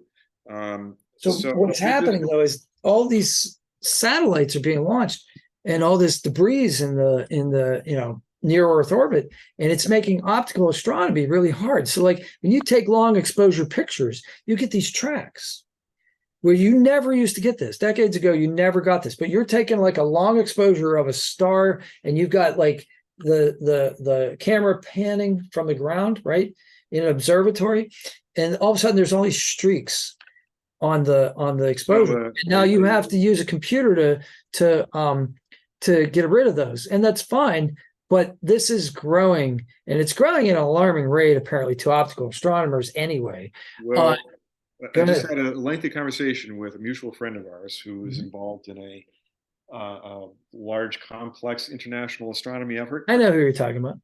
and this topic came up because I was reading about the Starlink, Yes, that's exactly what we're talking about. and I follow certain people on Twitter, and every week it's like, well, another Falcon went up today, launching another 358 Starlink satellites, and I'm thinking, geez, That's a lot. how many are they going to launch? So I looked it up. Doesn't It's not very hard. The planned constellation size for the entire Starlink constellation, as they call it, 420,000 Starlink satellites. 420,000. So as of about 10 years ago, there were only 6,000 satellites in orbit. Right. Total. Yeah. 420,000 they're going to put into orbit. Yeah. So naturally, there are two concerns that you've enumerated. One, the impact on astronomy, and two, the impact on space junk, because this is all low Earth orbit stuff that's in the zone of where the International Space Station is and where other satellites have to operate. So my problem with this is that yes, it is possible to subtract out that interference for astronomy purposes. However, At the moment. yes, but it also eliminates certain types of observations that will no longer be possible Mhm. because of the brightness Yeah. of those satellites. You could subtract out, but some of these sensing methods require stacking, where you're looking at the same part of the sky over successive nights and you're putting them all together to get one complete Yep. image. Yep. Well, the satellite is repeatedly going over that spot, and it can outshine the thing the faint object you're trying to see, rendering your ground-based instrument useless for that study. So the impact is real, um, but also the space junk problem is real as well. Now, the FAA requires a certain degree of reliability in terms of deorbit technology. Most satellites that are launched have to carry onboard rockets to deorbit. They can't be left there as garbage. But the reliability rate, what they consider reliable, is 90%.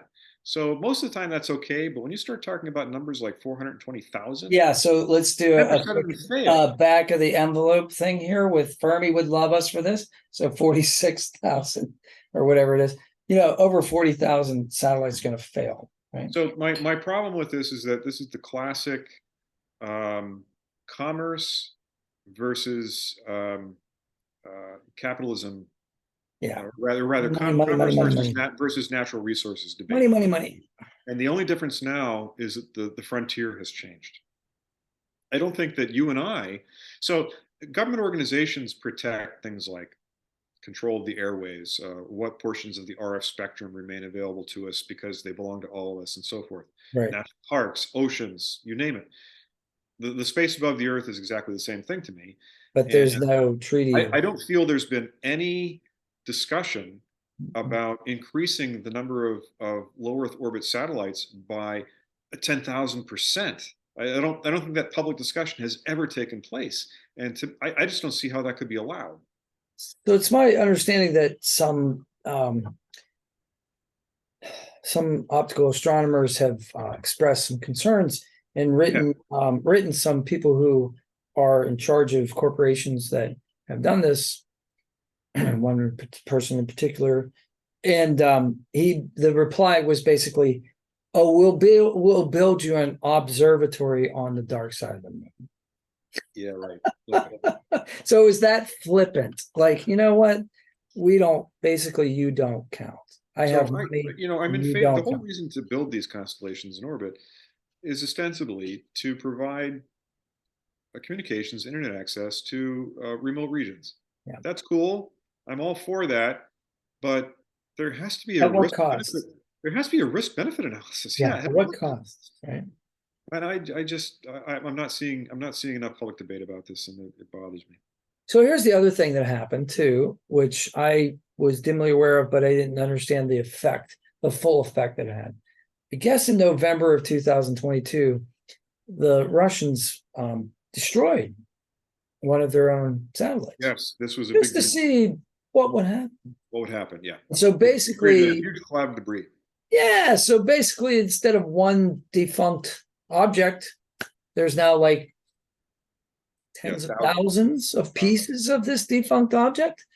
And so apparently, like even the members of the International Space Station had to take cover for a second, or whatever. But like it's it's just amazing. Arrogant. It was extraordinary arrogance to do such a thing. Say, we can do this, so we will do this. And it just speaks to me again of the possibility, even though again it's anthropic, but like the or it's not anthropic, it's human centric, that all it takes is a couple individuals to ruin the party, right? Sure. So, you can make a treaty saying like, we're not going to talk to those guys over there, but all it takes is one drunken alien to go, I'm going to drive over there anyway, And again, if you're talking about numbers, that's part of the numbers argument, that right. if 99% of your species is controlled and ethical, yeah, that still leaves the radicalized 1% that have the power to be incredibly destructive. Yeah. Well, let me bring this back to Fermi. one more. I think I only have one more slide that I thought was notable here. Oh, good. And that was that his position that life is common, but intelligent life is not. It's common but stupid. So biologists tend to agree that other forms of life likely exist. The number of planets on which life might start is large, obviously. But they don't buy the deterministic argument that high intelligence evolved on Earth, so it must eventually evolve on other planets. They tend to see the implausibility rather than the inevitability of intelligence. So the galaxies could be teeming with organisms, alive, reproducing, none of which are tool makers or self-aware or conscious. Well, what's the advantage of intelligence from an evolutionary standpoint? The advantage? Yeah. The advantage is that it's more likely that you can survive adverse conditions in order to procreate. So again, what if you have a world that's really nice and there's a lot of symbiosis, and you have lichens, and you have these interacting creatures that depend upon each other. And if I can imagine a world like that, right. I'm not saying but like, why couldn't that exist? And so since there's little competition, if any, for resources, maybe everybody's got their own little biome and they have their little fun in that little biome, and there's no crossover, so there's no competition. Or have you ever read the book Guns, Germs, and Steel? Yes, of course. Okay, so yeah, everybody had to read this about 15, 20 years ago, whenever it came out. But we should probably read that one again and do that one. And yeah, I enjoyed that book. He wrote two subsequent ones that weren't quite as good, but were still interesting. One of them was called Collapse. I remember it. I didn't read it, but I remember it. Why great civilizations fall apart, the Mayans and so forth. Yeah. But in Guns, Germs, and Steel would argue that, well, why did Northern or European cultures become scientifically advanced and other parts of the world did not? And there are many factors. Talk about the Dryas, right? What's that? The Dryas, the younger Dryas. The younger what? Oh, the Dryas, Dryas. So there was a period called the Younger Dryas where there was ice and in Northern Europe and in most of Europe, I think. And there was it was a cold spell. And so, the humans that lived in that part had to harden up, they had to like invent things that they Right. didn't So need before, getting back to your question about, well, what if the living is easy? So Yeah. that incentive, Yeah, you live in the tropics, you live in Hawaii. It's 72 degrees with a nice breeze most of the time. I was right? talking to a guy today who lived in Hawaii, he was stationed there in the military back in the day. He didn't have a heater, he didn't have a furnace, he didn't have an air conditioner. He had louvers and he could open them up, get the trade winds to come in or close them down. And that's it. That's So all the maybe temperature regulation he needed. if you're a life form that is living on a planet where the living is easy, there's no biological or evolutionary imperative to develop further because Stagnation, things are good. Yeah, you're stagnant. technological stagnation. Right. Yeah. Right. Maybe your culture flourishes, but there's no reason to develop technology because there are no problems to solve. Everything's great. Exactly. And the whole reason that Western civilization really developed was we cultivated wheat. And once we cultivated wheat, it allowed us to settle down and live in one place and cease a nomadic existence. And once you've done that, then you're no longer spending all of your waking hours searching out for food. Now you have time to think about other stuff. And there's specialists who can like Specialists, and make also, of course, pottery because they need to Europeans store were stuff and they can Europeans were build blessed things. with domesticated animals. Suddenly you And have other parts of the pyramids. country really didn't have useful domesticated animals, or they had useful animals, but they couldn't be domesticated and harnessed for work of any kind. Yes, yes, that was interesting. See, that I found very fascinating. It was like, okay, or they didn't have enough. Here's the one that was really interesting. They didn't have enough calories, right? So his example was Papua New Guinea, right? So in Papua New Guinea, the terrain is terrible. There aren't any there aren't any beasts of burden that you can use, and Right. the highest calorie food was this kind of root, taro root, I guess. And you couldn't cultivate land. It just was not arable land. Like the soil was terrible, the erosion was terrible. If you cut down the forest, it all goes ran away. So like you pretty much couldn't advance beyond a certain technological level readily because of those three factors. And I thought that never entered my head. I would have never come up with that theory. What an interesting theory, Yeah, it all fit together very neatly in a package to kind of explain, why this culture here and not there. It's just random factors associated with the climate.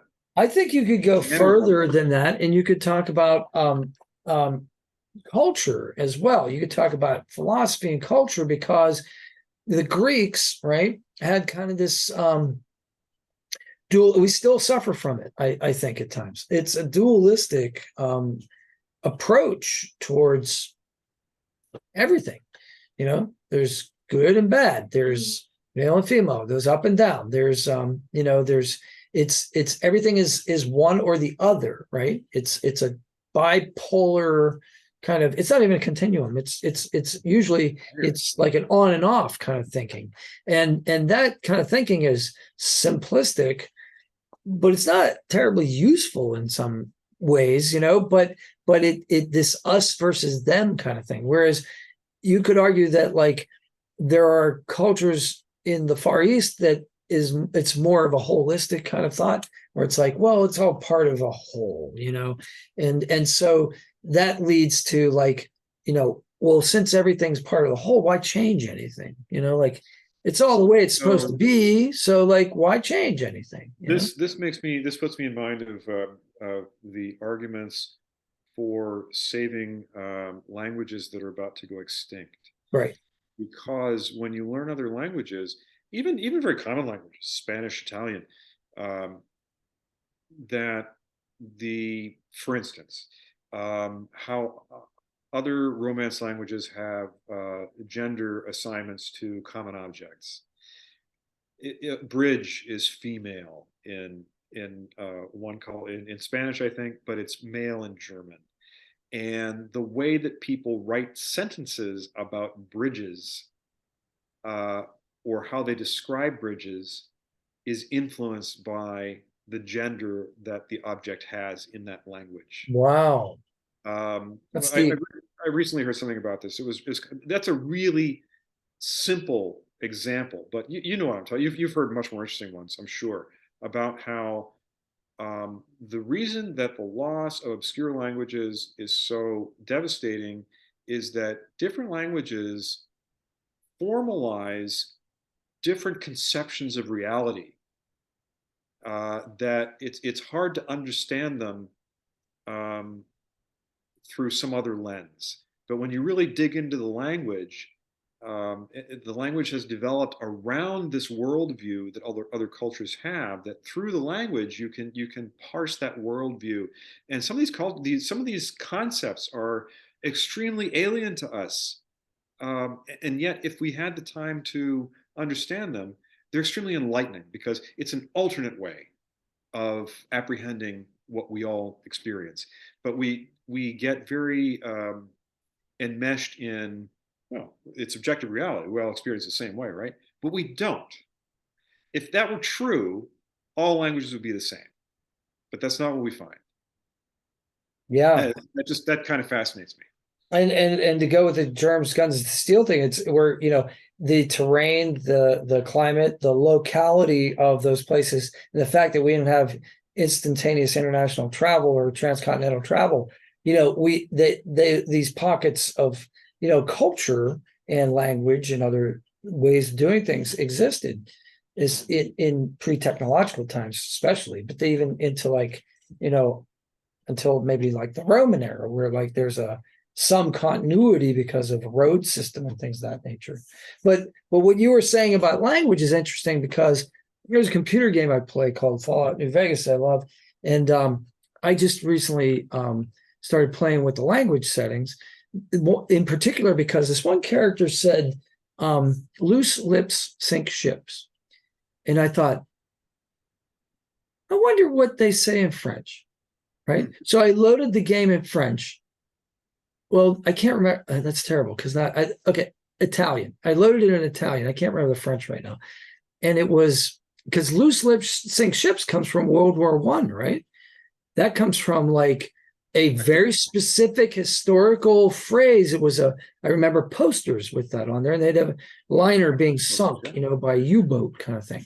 So I said, that can't be universal. So, and it's not. So in Spanish, it was something about lingua and spada. So it was like you can kill more with the tongue than the sword. That was how that idiom was translated. Yeah, yeah. And then in Spanish, it was a closed mouth gathers no flies. Mm-hmm. Mm-hmm. And then in German, it was silver is nice, but gold is better. Mm-hmm. Or no, silence is silver. Wait, it was speaking is silver. Silence is gold. Silence is golden is what it was. That's what it was. And then I forget what the French was, but it was fascinating that like somebody somewhere had to translate that. Somebody somewhere had to like say, wait a minute, that's an English idiom. Well, we need this character to say something. What are they going to say? So somebody had to make that determination. I always find it fascinating, especially with poetry. When people translate poetry and it rhymed in French or Italian and it rhymes in English. How does that happen? That doesn't happen because it's not easy to rhyme in English. It's really easy to rhyme in Italian. That gets to the whole thing about how problematic translation is. Yeah. I remember maybe a year or two ago, and I've never read it. It's not the kind of book I would ever read. A new translation of War and Peace came out. And people who are expert in such things were raving about, oh, this is the closest you're ever going to get to the original Russian. Nice. It's the same thing that we're talking about, that there is a feeling and a way of expressing ideas in one language that just cannot be directly translated. You can put the words in. You can substitute the word for dog in English for a dog in French and other objects. But feeling and emotion, they are not nearly so easily translatable. Yeah. There's a lot of the je ne sais quoi, the ineffable about language that gets back to that idea of how a culture conceptualizes reality. Oh, and even within our own culture, I mean, well, we're a large country, so there's so many subcultures. But even with the advent of, you know, the interwebs, just finding your like, I can't even go on Reddit because I can't figure out the rules to all these subreddits, right? I mean, like, what am I allowed to post and not get kicked off? Or like, you know what I mean? Like, I just don't like, I don't get it. Like, there are all these like little cultures. So like, YouTube, I get, right? I understand the community, but I've been here since 2016. So like, but like Twitter, I am at a loss. Uh, Facebook, I still feel like a bumbling adolescent, socially on Facebook. I really don't know how to use that platform. And Instagram, I'm an infant. But like, like I just don't, I don't, there's so many to choose from. And within those, even if I know how to use the platform, there are all these little subdivisions. Like on Facebook, I have I think I created 3 different Facebook groups. And so, but I post different things to each one because it's a different audience, right? So like the joke that I tell about Star Wars can go on the one, and the joke that I, or the wonderful piece of art that I took a picture of at the gallery, I post on a different one, right? So, it's dynamic, and it's and there's so, like you said, there's so much out there, so much information out there that, like, why wouldn't an alien species just stay at home and explore their own cultures or invent new ones as we are, Yeah. So at the end of the day, or just look at cat videos, to kind of to kind of wrap up the discussion on the book, uh, it there are so many there's so many filters for extraterrestrial contact, or even the development of extraterrestrial civilizations, that even given the sheer numbers of planets out there, it still seems very explainable to me that we don't see evidence around us and that we're not being contacted by. So it doesn't seem like that much of a paradox at all when you really get into all the reasons why we should expect not to be contacted or be aware of others. I think we're alone out here. That's one of the most interesting theories, I think and that's that why I'm person. he doesn't really spend much time on it. No, Yeah, the idea that it's just us. just us. There are no other civilizations. I'm not saying that there never were or there never will be, but I'm just thinking like the distances are vast. The timing is bad. The window of like communicability between that and either transfiguration or destruction is relatively narrow when it comes to cosmic timelines. I think that window is really small. I think it's really small. Yeah, I think it's like, I mean, think about the last 10,000 years. Like that's really when human beings really came into their own, right? You're talking about domesticating wheat. When did that happen? 6,000 years ago? 8,000? I don't know. Probably something on that order. I think it's less than 10. So, But you're getting into the thing that people often use when talking about the immense timescales of the universe, which is the cosmic calendar, right? Yeah, that's a really handy. That's very handy, actually. I learned about that when I was 13 from, again, that famous show that we both watched. Yeah, and I think that helps to conceptualize it, because like when we talk about I love this one. So when we talk about millions and billions, so like when people talk about money, they talk about the budget or they talk about spending, and they talk about GDP, millions. So a million seconds is like, I don't know, from now until sometime next week, right? It's something like that. But a billion, right? We just change a letter, so it doesn't sound like a big difference. A billion is like 32 years. Okay. That's a long freaking time compared to next week, right? So when people hear like, and we throw around that number now, billions. Well, yes, we do, and I don't want to ruin this conversation with politics, but frequently we talk a lot about national debts and deficits, and we talk about 14 trillion, 20 trillion dollars in debt that we have to pay off. Uh, None of the politicians who are throwing these numbers out have any conception of what this It's means. like having a conception of the size of space. It's exactly the same. No one can conceive of how much money that is. The only way to quantify it is to talk about, well, if I paid X number of dollars for the next X number of years, how many years would it be to pay that off? Exactly. That's the only way you can conceptualize it. It's the only way to do it. So the cosmic calendar works in that way. So you say like human beings showed up, what, like 3 days before the end of the year or something like that? Not even. 2.5 or 1.5, something like that. It's small. Like it depends on what you mean. Last day. It depends on what you mean by human beings, right? So it's what do you define as human, right? So recognizable Homo sapiens, hominids, or is it Homo sapiens sapiens, or is it technological humans? And if you're talking about technological humans, Stephen Webb talks about maybe 300 years. Science, he talks about, right? So he's talking about like maybe 300 years. So we're talking minutes to midnight on the 31st of December, right? Seconds. Is it seconds? I think so. It may be. So it's like, it's really, we haven't been around long enough for anybody to detect us. And unless they're just hanging out in the solar system, like these von Neumann probes. But like, is it, well, that's the other one that was interesting. Maybe the probes turn on them, right? So like you get a V'ger kind of event from like Star Trek 1, the worst Star Trek movie ever. And like, you just like something happens, it gets irradiated, some other programming gets like, it bumps into something and then it turns around and goes, kill all humans, and it turns home and it like eradicates the host civilization. But I don't know. There's a lot of really great ideas in this book. There's some iffy science in this book.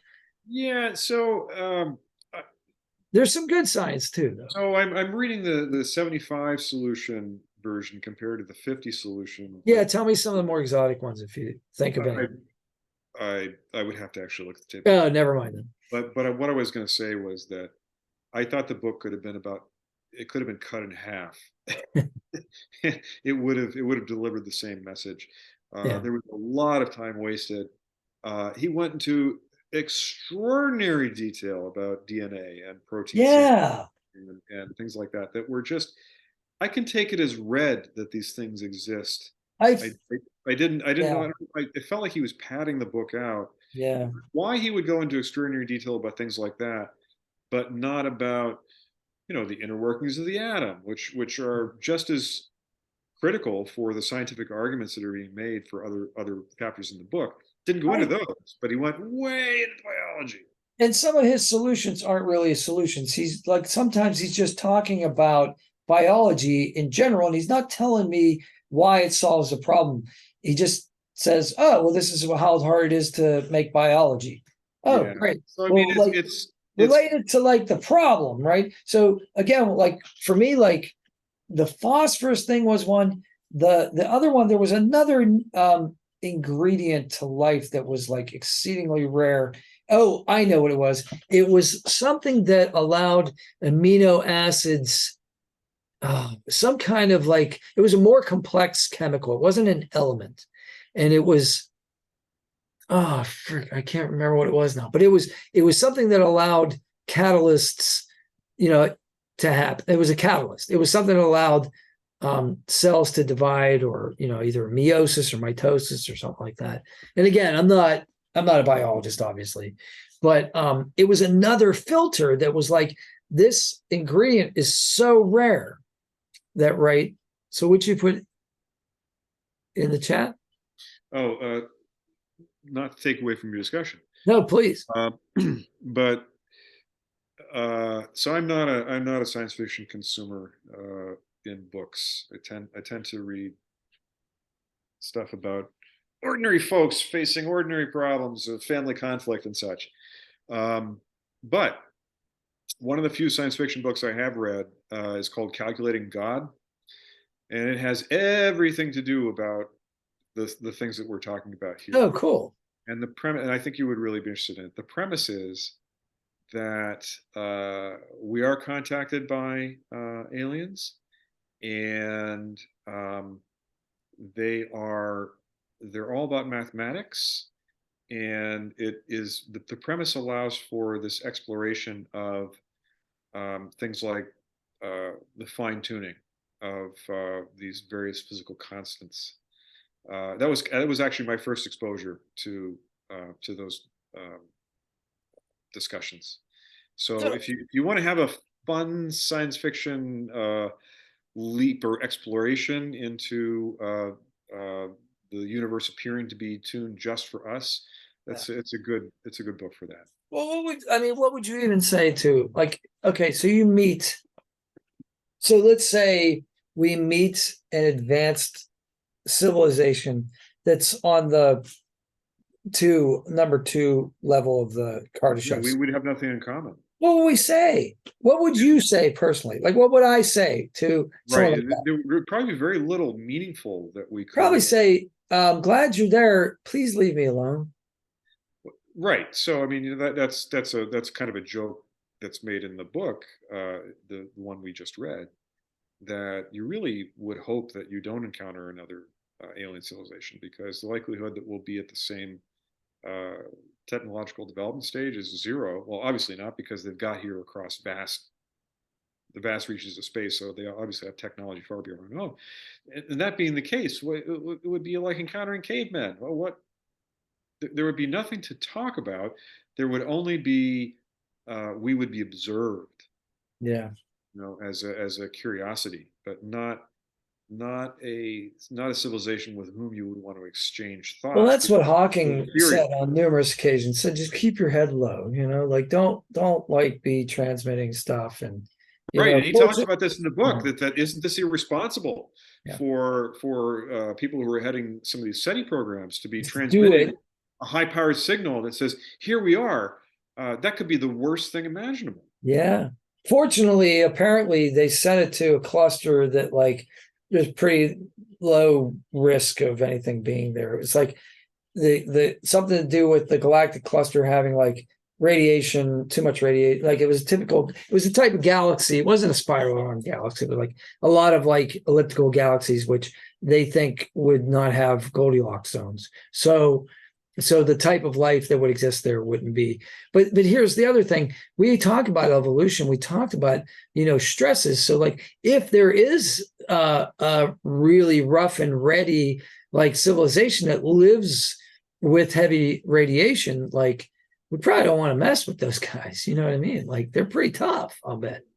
And that they're and maybe that Maybe solves they're the extremely, spacefaring problem, right? maybe they're loving, maybe they're loving and benevolent. Yeah, maybe they know what love is. You know? We could only hope. So I It's a think good place. at the end of all of it, I don't think the Fermi paradox is all that paradoxical after all. I love that. That's a There are wonderful way to conclude lots of this. yeah, Yeah. lots of Yeah. practical explanations as to why we don't hear from anybody else. Well, and don't want to. Don't want to, yeah. Yeah. Well, I Probably. think we do want to, because we're human, because We don't it's want to be alone. it's an unanswerable question, because it's a question that anybody who's ever looked into the sky at night, everyone's wondered it.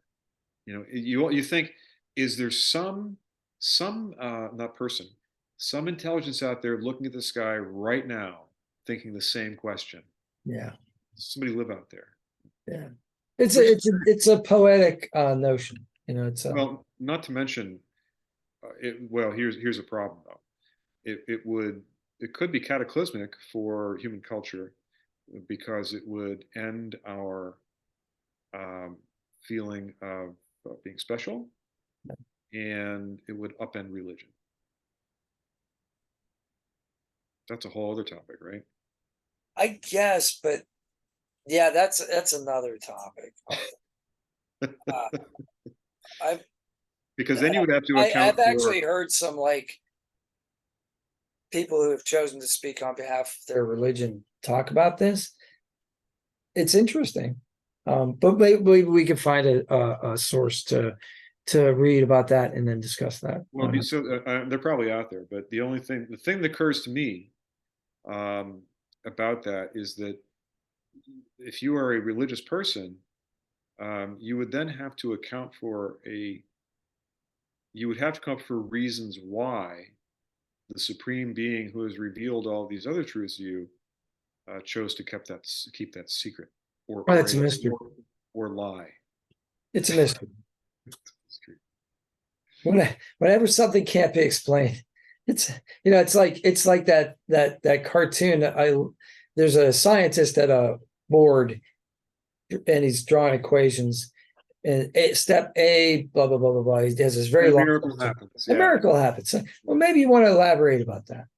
Maybe you want to elaborate about step B, where the miracle happened. But it's I don't know. Are we at the end of science? I think so. I think I've gone through all of my points that I thought were worth talking about. Yeah, we've done this a good service, I think, and thank you, Stephen Webb, for writing this book, and thanks everybody who stayed and listened, and got merch, and it's in the background here, and it's not scientific, it's philosophical. You have questions about that, ask me. There's links. You can buy a hat. We passed 11,000 subscribers just not long ago. So this thing's starting to gain some traction. So pretty happy about that. And hope you enjoyed it. If you have any comments, put them in the appropriate spot. I like to answer all the comments that I get if they're nice. Be nice. And I don't understand a lot of these emojis. So like you could probably insult me through emojis. I wouldn't even know. All right. So we'll let you know when we're ready for the next one. Gern Blanston, thank you so much. Always a pleasure. Thank you, Patrick. Signing off for now. The WOW signal.